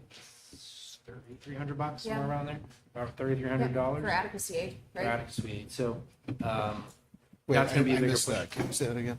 Every additional free and reduced lunch application the district receives and people qualify, we receive another somewhere around $3,300 in adequacy. So you get 10 more kids at $33,000.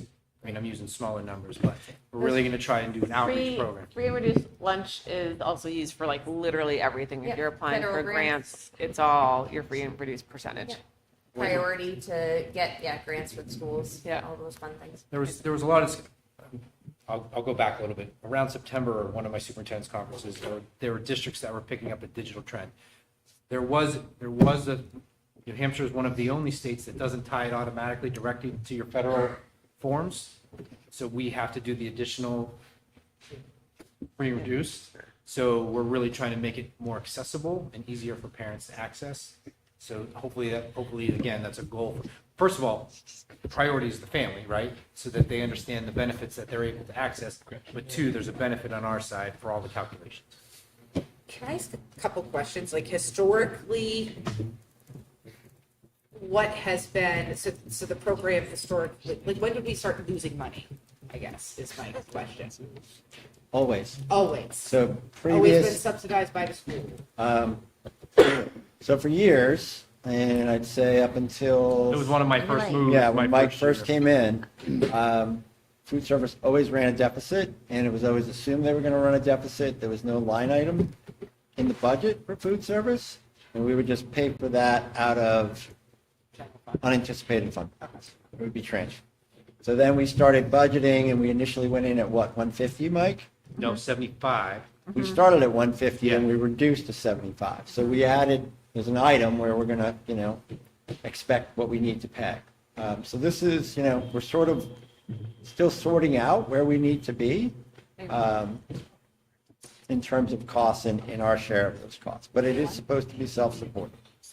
So so would option two, you sort of asked this question, like option two would not make us whole, but it would get us close. It would get us a lot closer. So I just ran a quick number for you.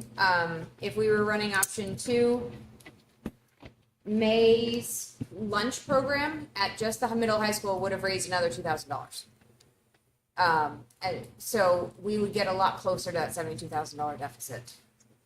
We would be able to have another, say, $20,000 for lunch at the middle high school alone with that rate, with that change. And there's been talk about kind of looking at lunches and Yeah, we're doing what that. Yeah, sells so and it's what doesn't, not- so increasing And the our plan, this culminates, comes with a plan for me to work with Tracy on out of the box ways to increase our revenue at the same time. So we need to get kids in. What is it that brings kids in? Is it ramen bars?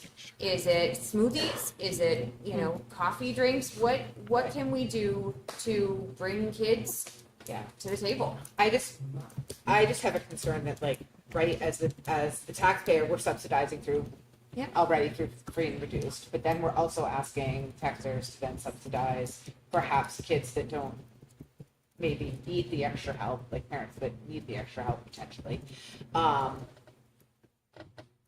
we're asking we've talked about elderly who are in their homes to then here they can't afford their meals, but they're paying for people's kids to get free lunch. So the ideal is that if we increase the cost of the program and using it, then we won't need the subsidy as significantly as we have. Yeah. But we may lose. That's the plan. Certainly the goal. Whether it comes to fruition, we'll see. But I Can't predict that. I think to piggyback on that concern, maybe another way to sort of think about that issue is, so what's the downside to raising it by $5? Right? So if somebody were to say, I'm not saying we should do that. I'm just saying, but I do think it's for the discussion, it's important to put, to speak about why that is something that we would not want to do. Hey, we could, instead of losing 72,000, we could be 72,000 in the black if we just make the prices higher. So supply and demand, right? So you raise the price, less people buy, you actually you're still purchasing the product, it's a whole new. And I will say Accounting. our personnel overhead is pretty stable. We really can't run these kitchens with any less staff than we already have. Right. I'm not Yeah. talking about trimming fat. Right. I'm just talking about. So, so what I'm saying is if you did that and then our demand goes down, I can't reduce my staff to follow the demand. Yeah. So then our personnel costs are a bigger percentage of the meals themselves. And do we have a sense as to how much, percentage-wise, like how much of our student body is using food services, is buying lunch compared to other districts? Like, where do we fall on that? Like, are we below? We'd Are we have in the to- middle? Are we above? Like, We'd have to reach out. Yeah, We haven't. I'm just done- kinda curious. Yeah, we haven't done that analysis. I was looking at my own kid's balance while we were in the meeting this morning, and I was in the negative. But I was explaining options.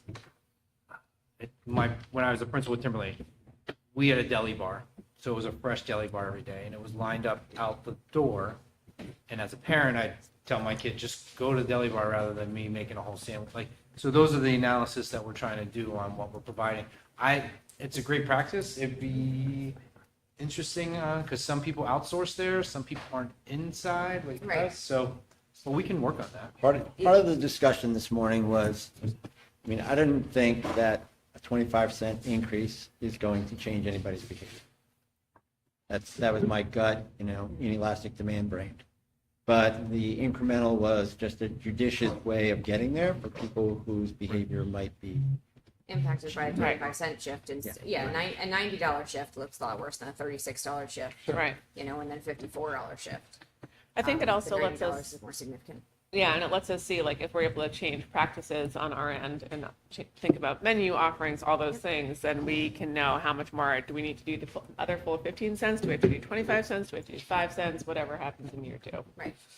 Yeah. But I would say the costs are changing, so if we adopt a 2-year plan,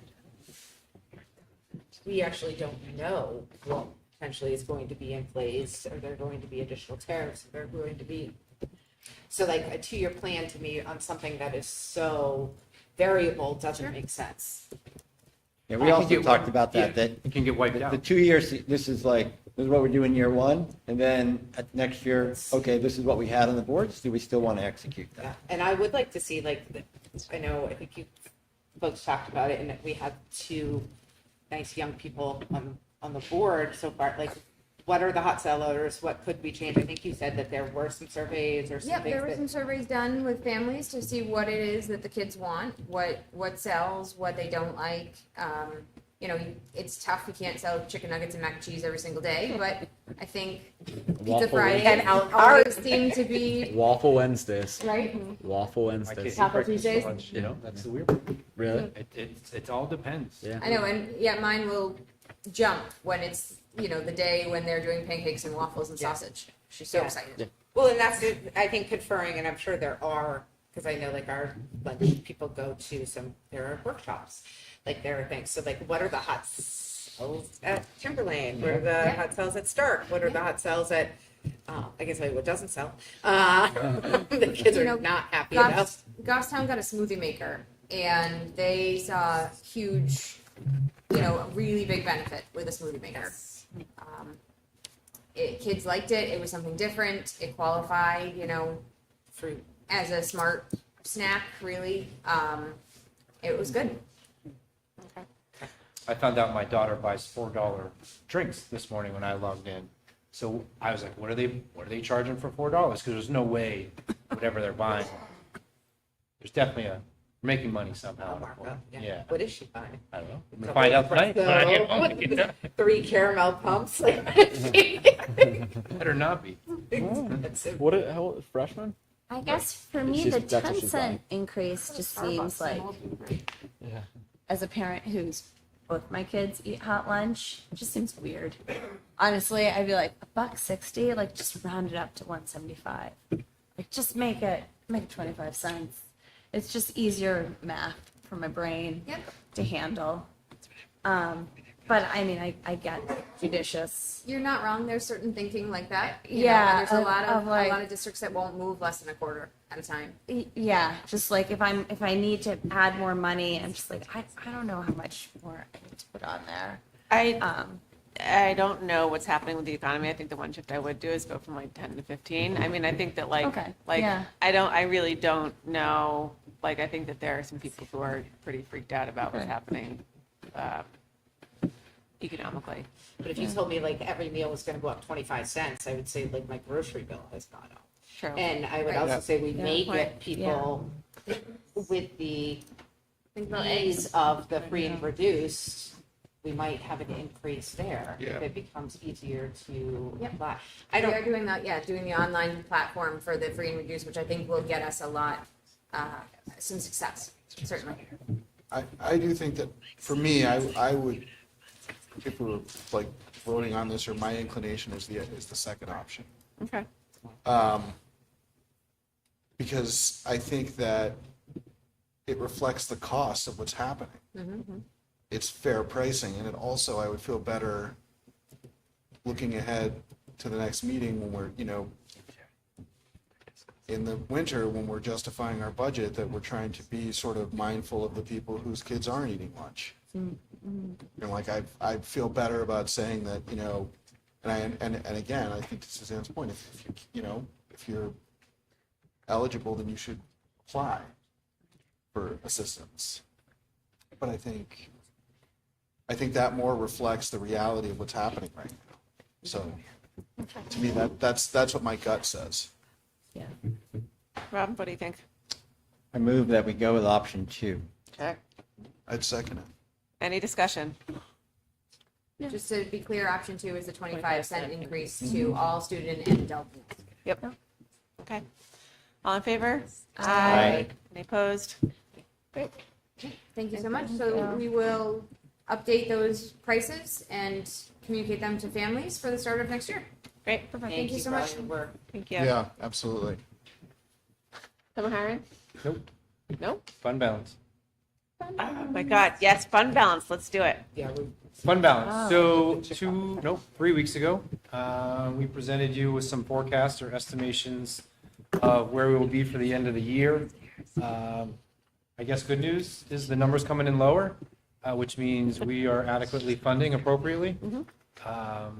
So what we're going to present to you is, I'm just going to communicate that it's kind of changed since we last saw, and finance discussed it this morning. So we had anticipated 150 to 2. That number is now estimated around 135-ish.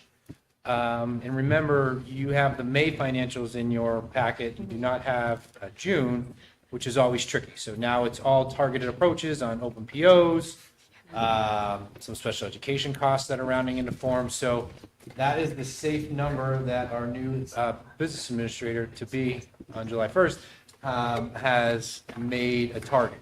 So back to the list that I provided you in meeting with Mr. Rozicki on Friday, we would really like to move forward with a motion, well, don't have to make a motion yet, but a motion to support the RAC 1 unit replacement and the stair tread.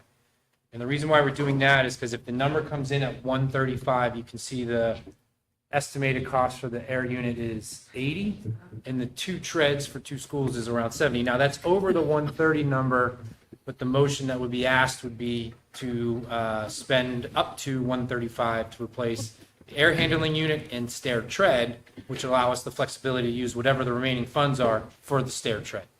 Okay? There's also a cost in there for up to $16,800, which is going to be for what Rob's going to talk about later in regards to the safety upgrade for the middle high school. So that cost would incur engineering for the outside of the school. I don't know how to say it the right way. I call it civil engineering. Civil Thank engineering. you.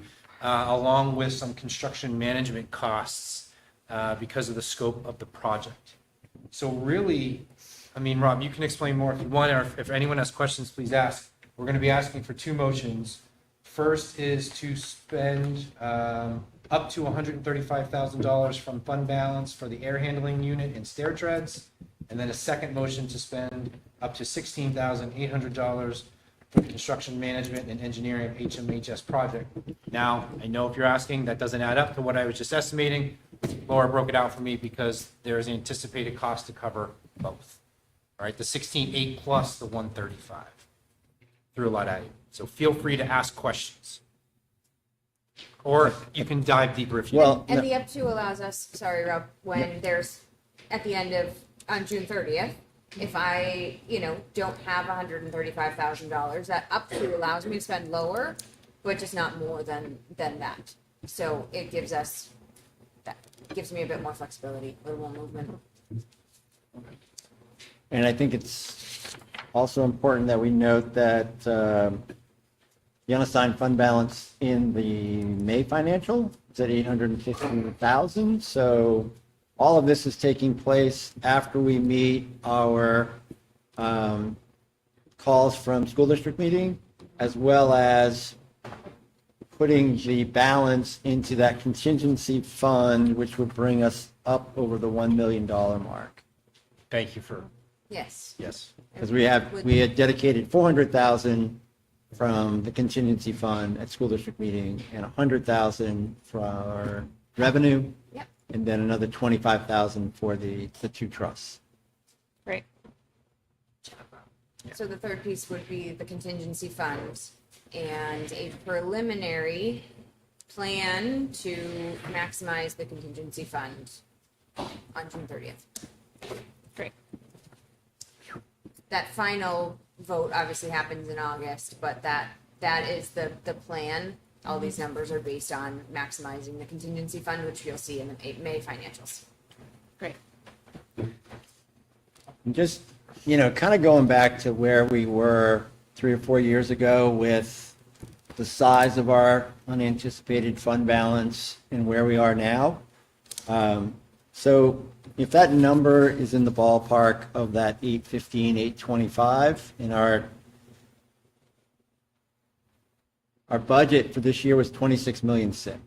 So if we go to the discussion we had at Budget Committee where the Municipal Association came and said, question was asked, what's a fair number? Like if you did a good job, you should be within 5%. Well, if we were within 5%, that'd be 1.3 million in an unanticipated fund balance. We are at 3.1% at the number where we're at, just a little over 800. So I think we've done a really good job, or these folks have done a really good job through the budget process and through the allocations and everything else, really putting us in the wheelhouse where we want to be. And just long term, I mean, the way I think about this is that is what happens annually, and we're using 400,000 or so as revenue from contingency for the school budgeting process, and we have that 800,000, and we can continue to return that without using the unanticipated fund balance, which might freeze up the budget. Great. 3%. It's pretty great. Okay. So we need those motions. Motion. So do we have a motion to, may I Well, please? Can you write the third one or I can make that. contingency? Is there a motion? To spend up to Is 135. there, is there a motion to spend up to $135,000 For the air handling? for and the stair tread. RIC-1 air unit replacement and stair tread replacement? So moved. Second. Great. Any- Discussion? Sorry, I was can gonna say I? any Suzanne, discussion. I know we're throwing a lot at you, so I want you to ask away. Yeah, because I'm an English teacher, not a math teacher, but, Because these are it's pretty standard for where we've been operating. Yeah, well, and I remember some of the conversation about, that I asked last meeting about, can we just return funding again? Sure. Thank you for the $15, Yeah. not helpful.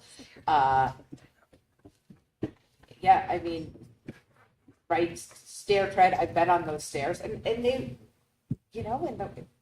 exacerbated by the weather, like some of our tread clearly needed, yeah. I don't mean to laugh. No, but, right? It's funny because it's true. Yeah, as someone who almost bit it going out there. And then, the air replacement needs to be. Right. All the stuff needs to be replaced, so And like, I these- get it. These motions, this one specifically is going to really help our capital improvement plan, which is a live document that's been living online for the entire 4 years here. And it helps reduce those costs of future things. Yep. So it's really a targeted approach. It's not buying, it's not buying random things. Right, we're not talking about. Correct. this is the must-have list as opposed to it'd be nice list. Yes. It's I helping understand. check boxes. Yep, I understand. Like grass on the soccer field, like while you're a soccer player, it's necessary. It's not, you know. And just remind, like you guys did the math, right? It was like $15 per taxpayer, right? $15 if we were to return the money. Yep. Yeah. And then I think it's that, and also it then locks you in to needing to then raise that next year. So it's not only, it's just that getting caught in that vicious cycle. Yes, I understand. Is the, Yeah. I think though, yeah, I mean, I know you understand, it's just, that's, I think, the piece that's often missed. Right. In kind of the larger conversation. Yes, I have other questions about the other piece. Sure. That is not the motion on the floor. Right? Sure. Okay. Wait for the next. So, okay, great. Any other discussion about the $135,000, up to $135,000 to be allocated for air handling and stair treads? Great, okay. All those in favor? Aye. Any opposed? Great, motion carries. Next up, do I have a motion to allocate and spend up to $16,800 for construction management and engineering for the Hopkinton Middle High School project? So moved, sorry. Second. Great, any discussion? Where are we at? Rob, do you want to talk about it a little more? I think I should do the presentation Want so to do that people first? understand It's what we're actually a talking great about. transition. Discussion equals. Do you want to plug it in the slides on your computer so I don't have to move my seat? Well, they're in Discussion is the motion, yeah. Great. I have it. I just have to. I know it's not on there. I wore my whole sweater today. Rob, if you want to do teacher time while I'm pulling it up. Teacher time, sure, I can do that. right. So this is a conversation, whoops, that's the wrong presentation, here it is. So the title is The Security Redesign of the Hopkinton Middle High School Entrance. And it really came about, well, the discussion came about after Columbine, you know. We were a year and a half into the school and really horrifying event happened, and we realized we had a very poor school design that no one anticipated when the architects first designed that change that came about in 1997, 98. But in the Homeland Security audit, They put the yurt on in 97, 98. Is that when the yurt went on? yeah, that's when that project began. It passed in 98 and the work was done in 99. Homeland Security audit that was done 11/29/22 highlighted a lot of things that we have worked on: security cameras, check-ins, all of those hard goods. But the other thing that was quite gripping was the fact that we have this entrance. So the why now, this plan discussion really started between Jim Rizicki and I after a safety and security meeting last May, and he said to me, what are we going to do about the entrance? And I was very straightforward and said, Jim, the entrance is dead in the water as long as it's $3 million. Like, there's no way to even have a discussion about it. And I shared the building project that came through at $30 million, and the school district had spent like $50,000 to do all of the engineering and the work to create a $30 million plan that wasn't going to pass. I was like, I am not of the mind to be a part of a board that's going to do that. So we needed something that was going to get us started cheaply. So the long and short of that was, well, who do we know that can help us with an architectural design? Came to my mind a former parent of a former student and also my daughter's father-in-law. But he's an architect. He works for the University System of Massachusetts. This is what he does. While I'm sitting in Jim's office, I called him up and said, Jeff, how would you like to be a part of something? So, and he said yes. So he came out last June. We walked the building, Jim and he and I, and we went through all of the things that people had talked about. An entrance where the yurt is, an entrance at the rear entry to the gym, an entrance at the old teacher's entry. And all of those things involved very large exterior construction as well as interior changes. And one of the things I said to Jeff is like, look, we want to be pragmatic. We need to come up with something that's cost efficient to the town. We don't need a Taj Mahal, we need security. And Jim Rizicki had in his head that this could all happen if we use room 202, Kate Sintros' classroom, as the main part of a redesign and the entrance being there. So again, we walked through that section of the building. Jim sent Jeff all of the architectural floor plans that we had, and Jeff came up with a design. So, and actually, can you just back up one sec? Thanks. Sorry. So when we got to, and I still thought this thing was dead in the water, right? Because I'm thinking I'm still in the $2-3 million range. But when Jeff came up with his floor plan and Jim ran some numbers at commercial costs per square foot, we realized this project could be at the 800,000 mark, maybe to $1 million, but probably closer to the 850 mark. It's like, well, now we have legs for a conversation that's, in my mind, not dead in the water. So I'm hoping as I walk through the rest of this with you that this gives the board an opportunity to think about it. It gives the community an opportunity to think about it, to solve a problem that's been staring us in the face for, over 2 decades now. So it's Michael. So that's the problem, right there. We have this massive security gap as you look down from the office to where that main entrance is. We have a double buzzer system, but still once a person gains access, they can go anywhere they want. It's not, it's not rocket science to anybody. You're going to hit me the next slide, Mike. So what are the benefits of this security redesign? One, it creates a proper 2-door security system to the office and guidance area. You would come up to a window, show your credentials, get buzzed in, you go into a little holding area, and you'd be buzzed through again. Somebody, whoever you were meeting might be there, or if you're a known quantity, you might be just going off to where you're going to go. It also enhances the clarity of the main office location, and Jeff very kindly sent me an artistic rendering today, so we sort of have a little vision as to what this might look like, in watercolor, by the way. Right now, people come up to our school and they don't really know how to get in. Like it's a little weird. It will enhance handicap access a little bit. Now, if you're going to go to an event in the auditorium, you make your way through the maze to the elevator up, and so you'd be coming in the main entrance, then to the elevator by the library and up. So it's a little bit less of a maze, but it's probably an improvement. It's also not the long haul to the office because there'd be a handicap ramp coming up to this entrance. It maintains the office and faculty space, and I would argue it actually improves the office and faculty space. Jake's office would get a little bit larger with some room for conferencing there. The faculty room becomes a bit more distinct. It also adds another conference room of 10 to 12 people could comfortably meet there, and we'll see that in the design in a minute. Next one. Detriments to the design, it takes away a classroom. So this requires some reallocation of teaching spaces. So I'm going to pause there for a minute.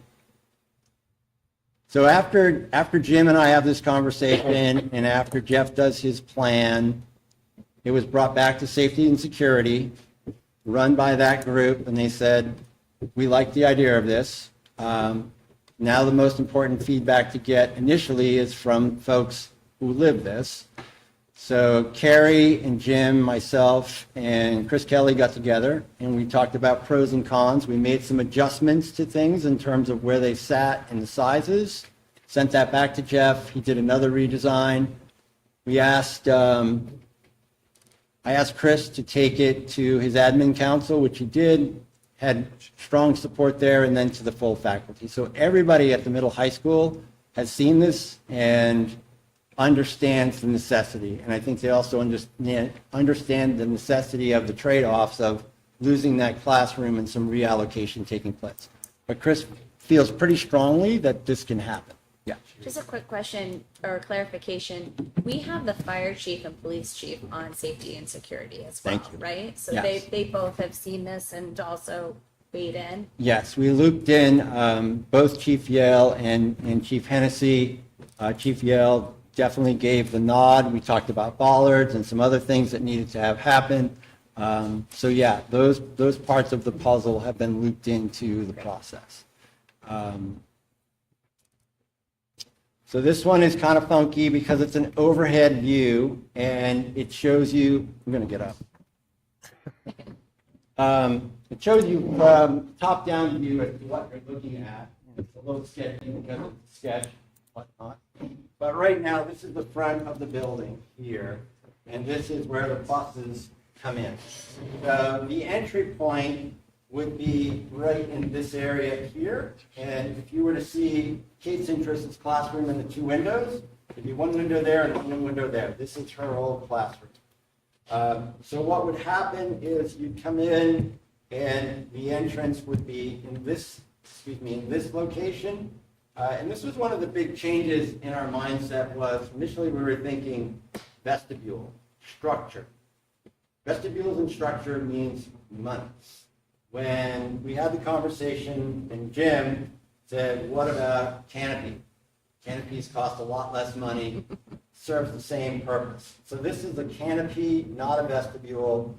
Here's a handicap walkway that comes up, some steps, and you'd have some bollards in here.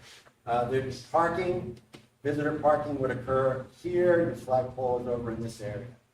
So that's a general exterior view, floor plan. So this one, here's the entrance. So you'd have a reception area with a window here. Person would check in. You'd have two doors, and then you'd have this interior section where it'd be sort of the, call it the holding pen, for lack of a better word. Now remember that holding pen, or whatever word you want to use, Yeah. is really what Homeland Security is driving in all the schools in New Hampshire. Right? For that first layer of it, you got to get through 2 layers in order to get into a building.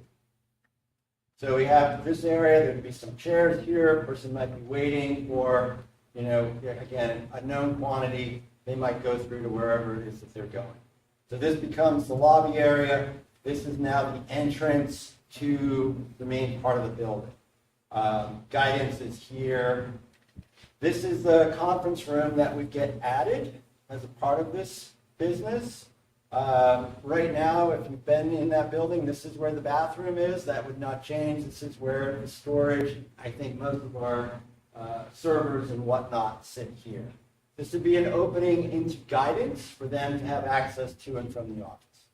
So the reception area, again, with visibility outside and visibility this way, this is where they would do all of the work where you see Tana and Ms. Doble and whatnot. This is the small administrative assistant's office. That does not change. Chris's office does not change.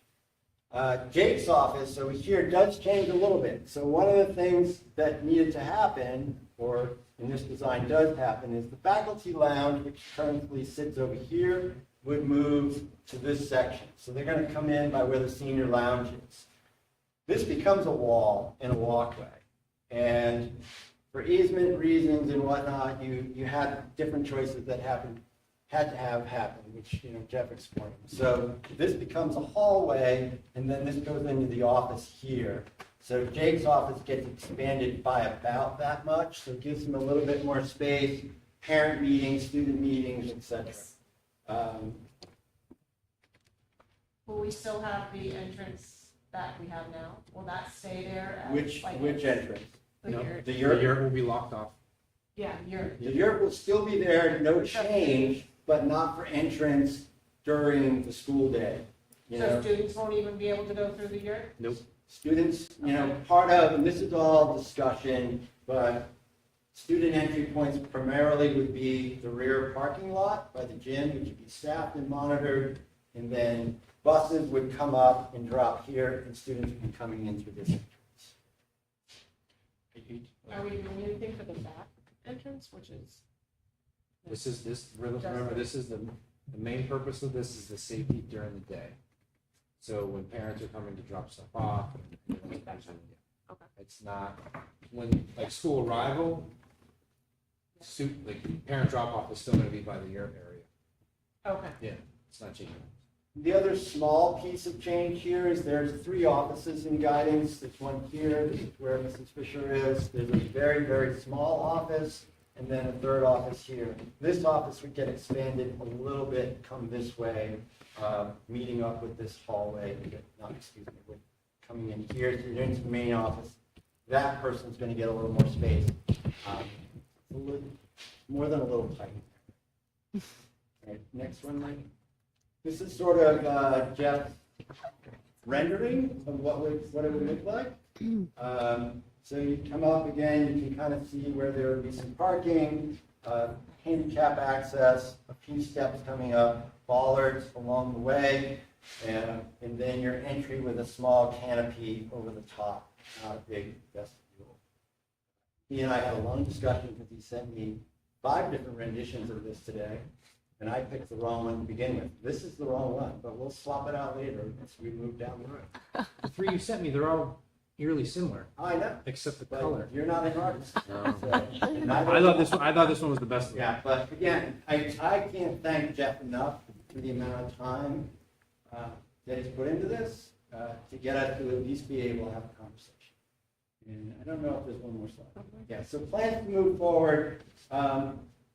The allocation of funds, which is what we're talking about right now, for civil engineering and for some project management planning to take place so that we can get hard costs. And once we have those hard costs, then we can have a real conversation as a board and as a community. So that allocation of $16,000 moves us to a place where we know what we're actually expecting. Board has a discussion, hopefully at our retreat meeting, about plans, costs, financing options, how strongly are we invested in this, community presentations and feedback, feedback from the budget committee, and then, ideally, in my mind anyway, a warrant article in March 2026. But that's me speaking, not. So, I'll stand here for a minute if anybody has questions about anything I need to All right, any discussion? We have the motion open, but before we vote on it. I just want to put out there that there is, just because I've been keeping an eye on some of the bills, just to consider as an additional cost, there is an owner's project manager bill that has been recommended to pass, and it will go to Governor Ayotte's desk. Requires school to engage an owner's project manager for construction of school building, and if we choose to go for aid, and if we have to have one hired if we are going to apply for any sort of state aid. So it's just another.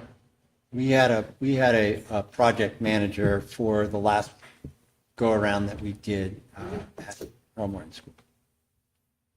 Just another cost to even apply for aid. We'd have to have one in the. I don't know if we would qualify. I don't think this would qualify for building aid, Yeah. but it's a good idea to consider. I know that they are pushing that in order to be able to apply for building aid. You have to have full plans drawn up and everything ready for building aid. Okay. I mean, I would just say that I appreciate all of the work that's been done on this. As someone who has 2 children at the middle high school, and the fact that my children have to do active shooter drills, the security of the schools, all throughout, when they were at Harold Martin and then at Maple Street and now at the middle high school. I don't love it. I don't love that my kids have to do something I certainly didn't have to do as a child. I feel really good about our 2 elementary schools and the fact that they now have really great entrances. I know that as a board, we've been talking for a while about safety improvements and security improvements at the middle high school. And I really appreciate the work that you've put in and that Jeff, I don't know Jeff's last name. Jeff Dalzell. Jeff, yes, thank you. That Jeff has put in to make this be an actual conversation that we can have. Kind of as an aside, it's also nice to look at a rendering that has a middle high school that has a front that you can actually see and recognize from the street. It seems really basic, but it's just sort of nice to be able to look at the front of the school and be like, oh yes, there's the front of the school. So I'm excited about at least being able to move that conversation forward. I don't love the fact that my kids can be eating lunch in the cafeteria and someone could get buzzed in, have just full access to them. It is sickening. Not to put too fine. Thank you for doing this. I think it's an incredible amount of work, and I really appreciate you and Jeff taking it through. So Jim Rizicki spent a lot of time, as well as Chris and other folks, feedback back. Safety and security team. Safety and security team. Okay, great. So the 16 grand is not from the leftover fund. It is. It is. Yes. But we just, So that when I was talking, I said Laura wrote down that we actually we have there's more. additional. Yes. That's why it's an up to cost. Up to. Yep. Yes, The purpose of this cost is to get accurate information and numbers to move forward for the internal work. All right. Any other discussion? So we were voting on up to $16,800 for construction management and engineering for the Hopkinton Middle High School entrance project. All right. So All those in- moved. Okay, great. And all those in favor? Aye. Aye. Great. Okay. Thank you, Rob. You're welcome. Thank you. Okay, you have one more motion on hand here, and as Yep. Laura briefly talked about it, prior to getting to the fund balance, the number one goal was what we do each year, maximize contingency. That vote doesn't actually happen until August because when final numbers come in. So you have the motion in front of you. So may I please have a motion to maximize the 5% contingency fund on June 30th with a final vote to be taken in August after the audit field work? So moved. Second. Okay. Any discussion? Nope. Great. Oh, sorry. I mean, we can have discussion. I didn't mean to cut it off. Okay, all those in favor? Aye. Aye. All right, go team. All right, 3 motions, we did it. All right. Thank you. Moving on, Summer hiring. summer hiring. So I'll speak to the new board member, Suzanne. Each year we nominate, it's easier. Each year we nominate or make a motion so that we can continue with hiring and not lose candidates. It gives Yep. Dulcie the power. Proxy, yep. Yep, and then you reaffirm in your first meeting. So looking for a motion from the board to allow Dulcie Lupoma to approve summer hiring until reaffirmed in August. So moved. Second. Okay, any discussion? All in favor? Aye. Aye. Terrific. Keep you busy. Great. We always Go. do. One thing before we move to consent agenda, if that's okay? Sure. Is that all right? There's one quick thing that just popped up today. 2 pieces really. One is that we might need to move the retreat on the 27th. Andrea might have to do filming in the North Country. It just popped up today. We're supposed to have our school board retreat from 12 to 4 on the 27th, Friday.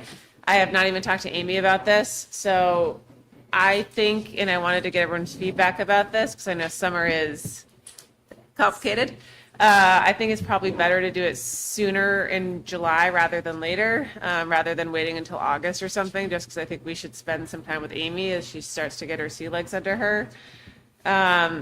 If it is not possible, we can run with that. We can do whatever, but I think that it would be great. And so I will send an email out to everyone and ask for your availability. I will ask Amy for the same, and then I will circulate some dates and make sure that works for everyone, okay? I know it's not ideal, but I'd rather have, especially given the transition to Amy, all 5 of us there so we can rock and roll.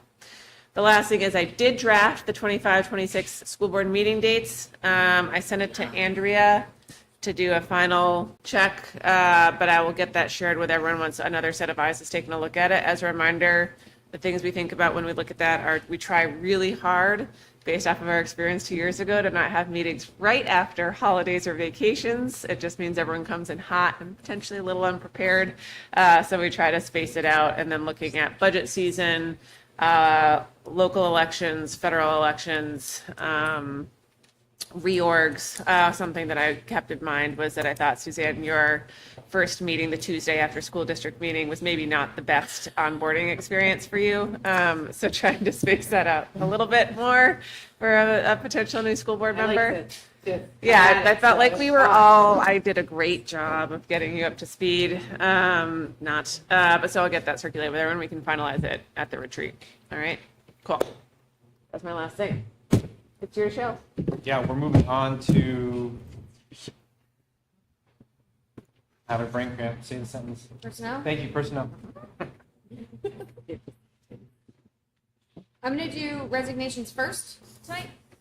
So our first resignation is Barb Jenkins, who was a teacher and has been an IA this past year. We thank her for her service. She has decided to move on from the IA role. She'd like to stay on as a substitute, but is not coming back as an IA next year. Charlene Betts is the HMHS library assistant. She has put in her resignation for the library assistant position, would like to continue on as the first robotics advisor. Oh, great. That's great. Shay Dixon came to us earlier this winter. He is going to go back to school. He has decided to go back to school, so he has resigned from his IA post. Oh, man. And last, Rebecca McKenzie has resigned, also HMHS instructional assistant as of the end of the year. Great. And the reason I did the resignations first is wonderfully we have found a replacement for Barb Jenkins's position. We have a substitute, Hannah Wood, who would like the IA position at Maple Street. So I am nominating Hannah Wood to take the 1.0 for next school year at Maple Street, right, to replace Barb Jenkins. And then the last thing on the personnel report is ESY. So we have our nominated hires for ESY, and it's a vast list, so don't. Laura So came to me please- this morning and said, "Do I have to read every name?" And I said, "No." So each year we present the list for ESY and as well as Schedule B. So in your folder you have all the names. Yep. And unless you wanted to read 150 names, you can review and ask any questions. Great. Not actually 150. No, it's about 29. It feels like 150. And with Schedule B, it's probably up there. Yeah. That's what I meant, Schedule B too. Yeah. And then we do have 2 on there that are bus monitors. They don't have specific hours. It's based on need. So those are the staff that ride the bus 99 as we need them to, because we do provide transportation for ESY program. Great. Per state law. Is Harold Martin starting the student council? They are. That was negotiated. Yes. So Delsey's moved on to Schedule B, which is fine. I thought it was good to go. So it's one of the newly negotiated positions is Harold Martin Student Council. They did not decide on a advisor for that yet, but your co-curricular, extracurricular nominations are in your board folder for Schedule B.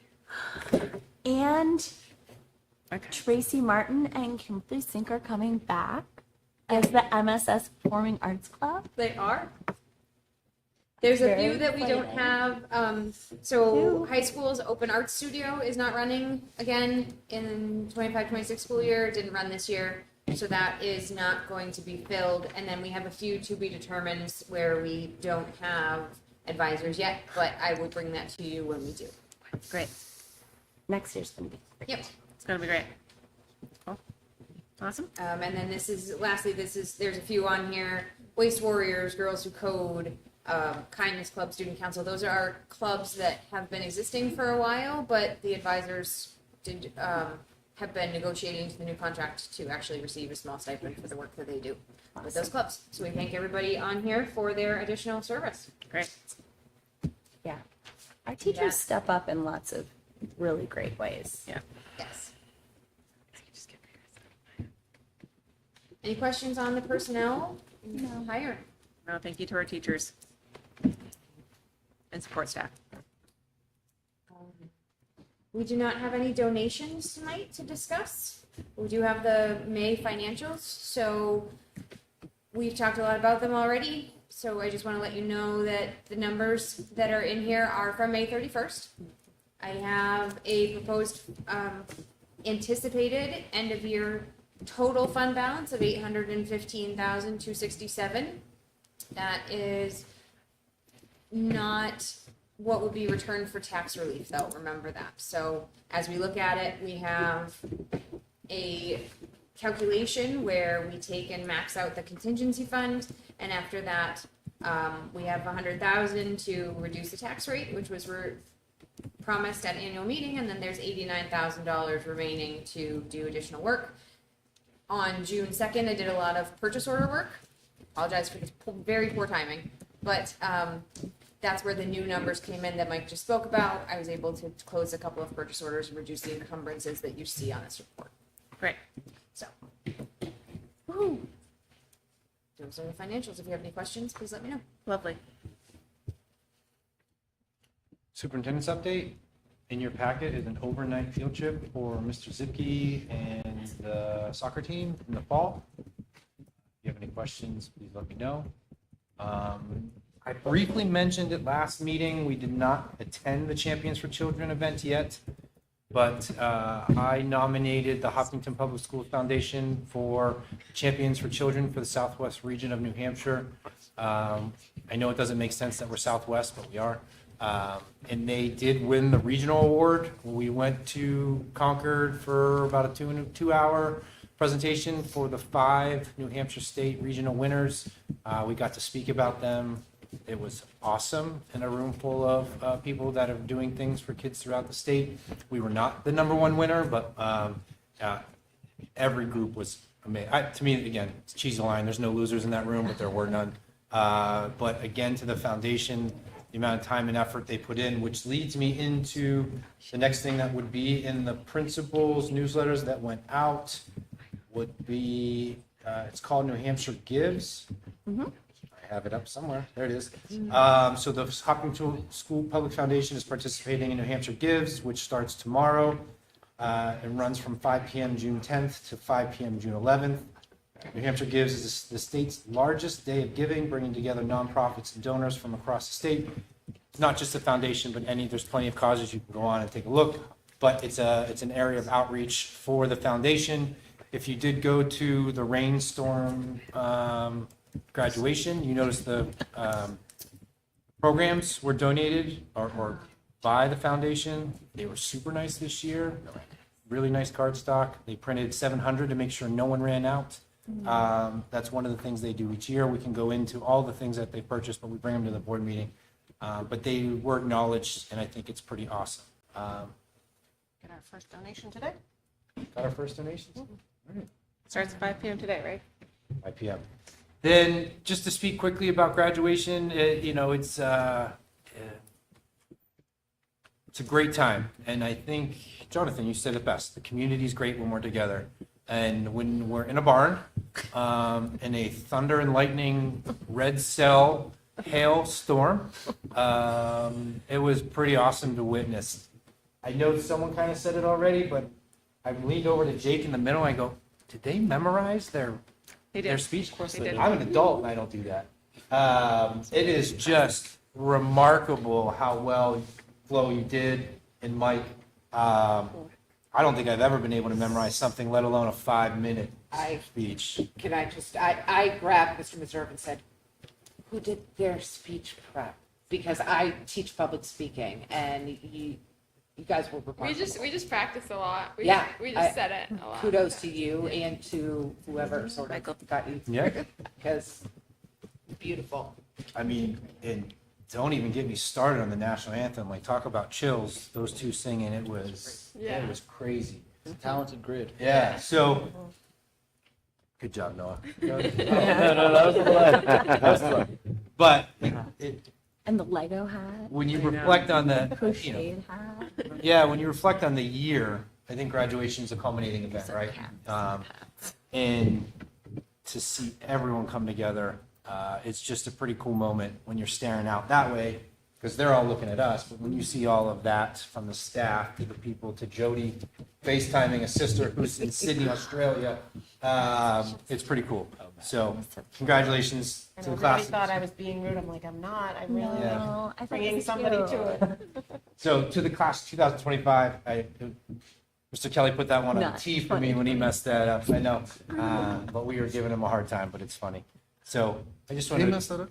You did. Just got to keep Cameron at home. I just want to commend the community for what they do on that day. So, outstanding job. And with that, I would ask that you accept the consent agenda. As Overnight field trip, did you already do it? He did do it. You did You do do it? that, yeah, it's- I led with that. Yeah. We have a motion to accept the consent agenda. As presented, so moved. Second. All right, any discussion? All right, all in favor? Aye. Aye. Great. All right, we have committee updates real quick. I'm going to lead off. So with EMC, if you look in your folders, in your drive folders, you'll see a fuel performance comparison. Jim Rozicki and Jody have been entering literally all of our utility bills for any fuel source, electricity, otherwise, into Performance Manager, Portfolio Manager. And so there's 3 years for across our 3 schools in here. And it's worth noting, Jim does want to call out that the drop from 23 to 24 was really coming out of COVID protocols, where we were basically running the air handlers on overdrive, as well as that's right, I think, when his first year, and he was doing a lot of controls work, working on looking at efficiencies for that. But if you look at electricity usage coming down over the years, if you look at our oil, our propane, our pellets, it's worth noting for pellets, this might not reflect a spring purchase where he usually bulks up when things are going on sale. But I will say, Jim, I think, has done a pretty remarkable job working on getting our energy consumption down while keeping our buildings warm and comfortable. And I think that this is pretty awesome. So we talked about this at EMC last week, and so we thought it was remarkable, and we really just wanted to share it with the whole board. Any questions about that? That's great. Just also know that that's with some equipment kind of failing Yep, at right. the end of the year. Yes, great call. Exactly. So- which is amazing. Even more of an achievement. Yeah. So, I mean, it's called the Energy Management Committee for a reason. And right. so this is exactly what we were hoping for when Yeah. the board created and charged that committee. So great work to the committee and to Jim. Thank you for sharing this. pretty proud. Cool. Should be. Yeah. It's a good part. CNA has not met. Anything from policy? Nope. Great. CIP, is there anything? Snap, crackle, pop? We haven't met since. Okay, cool. Safety and security, I think, is that it? All of your updates you just did. Finance, We already went over. great. And budget committee is meeting tomorrow? Wednesday? Wednesday, right, it's Monday, great, Are you terrific. gonna make the dinner too? Yeah. Well, not the dinner, but you're going to both? Yeah. Okay, cool. We, do public comment first? Oh, Yeah. We are now up to our second public comment portion of the evening. If you want to come on up, name and address, and I just ask you keep it to 3 minutes, please.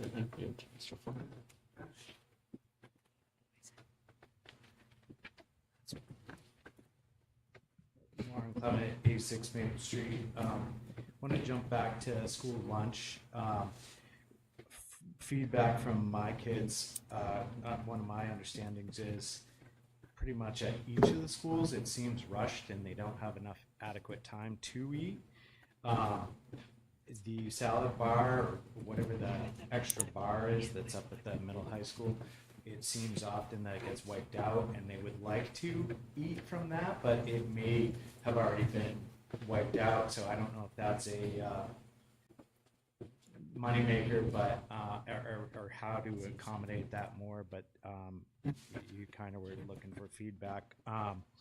Another thing that I know my kids have done is kids have not had money for lunch and bought lunch for other kids, and I was wondering with increasing the price, if there was a way for maybe parents to chip in and buy 5 lunches, do a pay it forward kind of program, where maybe some kids could just, you know, if their parents stuff the school lunch things in the negative, they could grab a free lunch on pay it forward. I don't know how that would work, but people pay for it, coffee or this or that, and maybe that would be a nice thing to incorporate in school lunches, especially with the price going up, which may not affect some people, but might others. In regards to the design plan that you had posted up there for the high school, it seems to resemble the entranceway of Harold Martin Law with the conference room right there, which is nice. Going to conferences at the high school, it seems like you're getting dragged through the whole school, so having a conference room right off the front is, I would say, absolutely favorable. You don't have to find room 506 or wherever, so that design plan looks pretty good to me. On that note, if we had $815,000 of fund balance, and this is a huge priority, I'm curious why an option of maybe allocating some of that with a strong anticipation of doing this, whether it be next year, the following year, or 4 years out.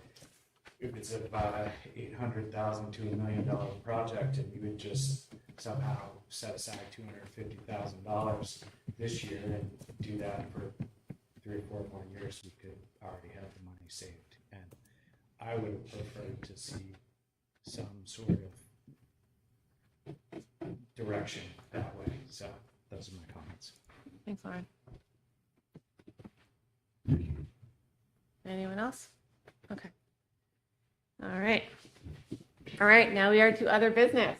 All right, buddy. Time for feeling. Nope. Get excited. Okay.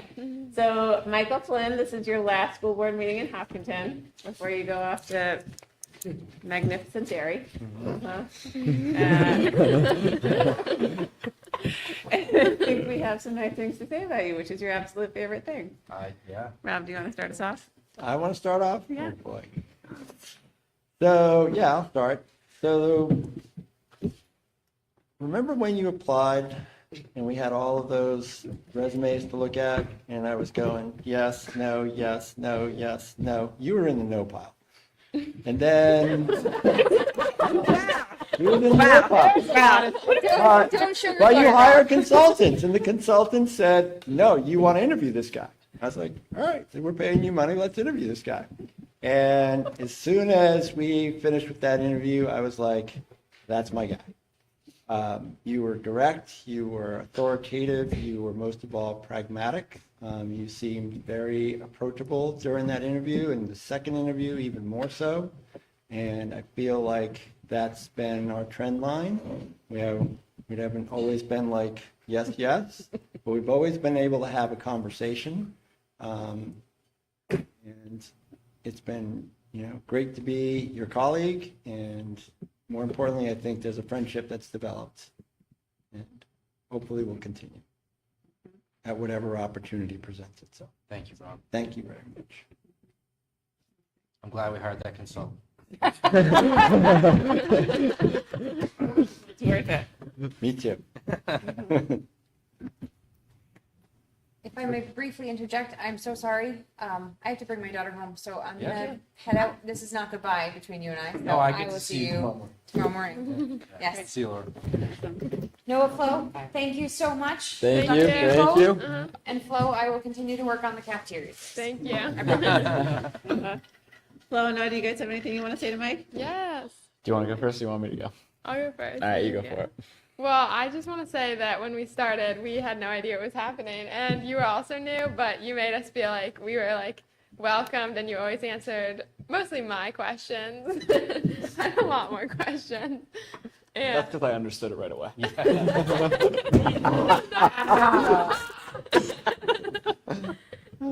but yeah, just all the meetings we've had with you have been so helpful, and you've helped us become the the student reps we are, the people we are, everything. I also think it's what you touched on earlier is friends forever, friends for life, whatever I forget what it was verbatim, but whatever you said. And I completely agree. The conversations that we've had in your office have been so real. Getting yelled at by Flo for talking about sports or whatever it is, talking about college, talking about next steps, talking about the school. It's been so honest and real. And I don't know a lot of adults who will treat kids, because at the end of the day, well, we sit here, we are still kids like that. So thank you. It's been a ton of fun. You guys did all the work. I was there to listen. And I'll never forget our first conversation because we just ended up leaning into sports. Of course. Flo's like, we're not doing that here. And I'm like, okay, let's figure out a different path. Great. Jonathan, Sophia? Yeah. You know, I will say that, Mike, as a school board member, you know, I've never been a school board member with a better superintendent. You know? Nailed it. You guys. But you know, I certainly learned a lot in my first year and really appreciate working with you, getting to know you. I do feel like, as we've sort of, I feel like you've been a really good communicator, and I feel like you and I, through discussion, have come at issues from a similar perspective more times than not, which might be a good thing for you, might not. Yeah. But I've really appreciated all that I've learned from you, and I've appreciated working with you, and I know that your new home is lucky to get you. So I certainly wish you continued success, and hopefully you won't be a stranger. Thanks, buddy. Appreciate it. Yeah. I'm brand new, but I've enjoyed working with you. I want to thank you for, I guess, kind of sitting down with me when I first was like, what am I getting myself into here? But I'm sad because I was looking forward to working with you. You've been very patient with me. And I do feel like this would have been like a kind of a fun, right? Because sometimes I come at things from the teacher perspective. And I think Gary is very lucky to have you. Thank you.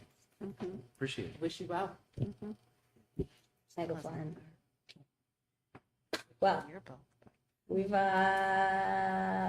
what won't I say? I won't say a lot. We have had a bajillion conversations on the phone and in person. I've been in your office almost every week for 5 years. It's a long time. We have talked on the phone through personal hardships and professional challenges and a pandemic and budget challenges and student challenges, staff challenges, and we've had difficult conversations and we've laughed a lot. And I look forward to this next bit where we don't have colleagues. Oh, yeah. We just get to be friends.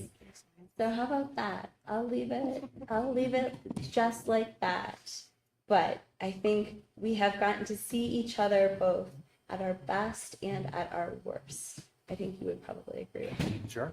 And I could make you cry, but I won't. All right. Let's not. Keep it simple. But I'll miss you deeply, okay. and you'll miss me too. My first conversation with Mike was actually like a pretty significant argument. Yeah, it was. I was going to talk about that. Yeah, it was. I was not super pleased. So we've had a rough start. But I think we have gotten to the point where it feels weird if we don't talk every day. And I will say this, is that I think your mantra, as you know, is facts, not feelings, right? And I think you love to be a man of facts, and I think you really like to lean on your crutches of numbers and spreadsheets and checklists and heaps and all the things and right angles on your desk. But I think Hopkinton cracked your chest open and we got into your heart. And I think that our little community of people who care a lot got right in there. and we're gonna miss you. I will always be your first school board. True. I know, and we did go through a lot, and you went through a lot here with your dad and with your family. I wasn't gonna bring that up. Do you know I anything am. about that? It's a lot. She's reading on my notes. Am I? Yeah. Oh, that's great. But I think we will miss you a lot, and I know that Derry is going to be very lucky. They're going to be very different for many, many, many reasons. But I hope some of the tidbits of being a small district where everybody knows your name and all the kids sing and, you know, do all the things together from Christmas carols and Harold Martin to a graduation sticks with you. I'll miss you. Will. Go get them. Go get. I'm not going to look at Jody. Yeah. Don't make sure I've to been say shoving anything. feelings down for quite some time. I'm going to try and keep them locked up for a couple more minutes. But what's interesting is what Dulcie said, and Rob in the no pile. You know, you spend 4 years of your life somewhere, 5 years. I had a kindergarten, a fourth grader, and a sixth grader when I started. Now I have a fourth grader, seventh grader, and a freshman. Time flies, right? And moments in your life make you who you are. And there were times that Dulcie wanted to fire me before I even had my first meeting. There were times that Rob wanted to fire me from North Carolina. There were times that Jim O'Brien wanted to fire me in May, and there are times that Andrew. So thankfully, you two have not wanted to fire me. I know, so it's a good thing. But those moments, right, trials and tribulations kind of make you who you are. You mentioned that this time, you helped me through some of the hardest times of my life with my dad. But you always let me prioritize my family. My wife was going through her NP program. And I had to be more flexible. And you're like, do it, take care of them. And we wouldn't be where we are without, well, the five of you here, plus Jim O'Brien and Norm Goupel. Norm would never wanted to fire me either. I don't know. That's true. He never did. No, I don't think I could put words of appreciation into that. I said to Amy Doyle on Friday that if I didn't come here, I wouldn't be where I'm going either. There's so many feelings. And you try and encapsulate them, and it's impossible. And that's why I don't want to do this. I think I'll have my private conversations with you guys and how you really impacted my life. I'll use your line. It wasn't just work here. It was a relationship. I know you're not looking at me right now. It's a special place. And Flo, you talked about it in your speech. Yeah. It is mind-blowing. And sometimes I had to be like, this can't be, but it is.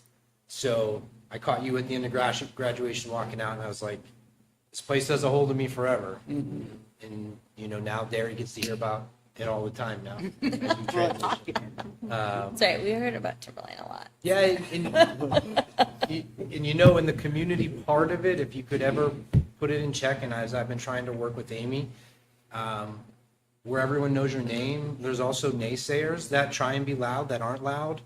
And I always say the good guys in this community always win. They always show up. It happens every year.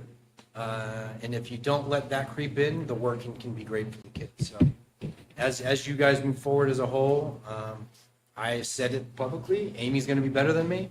And I can't wait to watch her fly. But for each of you, thank you. My wife sends her thank yous as well. I mean that sincerely. You guys have allowed us to grow as a family, from Grace and her gym, and Owen and his hockey, and Ellie and her gym and lacrosse. Like, man, it's not normal. I started my meeting with that. This isn't normal. Not that I haven't looked at you, but I can't look at her. So as we move through, you know, the final couple weeks, I'm going to have personal conversations with you guys. But publicly, thank you to the community, the foundation, Rotary. I'm sure there's more that I can list that you know you don't want to start naming names, but man, it's been a cool experience in my life, and one that I'll talk about forever. So thank you guys. Thank you to Hopkinton, and I wish you guys nothing but the greatest.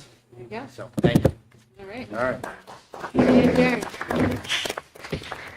There you go, buddy. You did it. Did it. That meeting's adjourned, right? The meeting's adjourned. Great. I love to do balloons and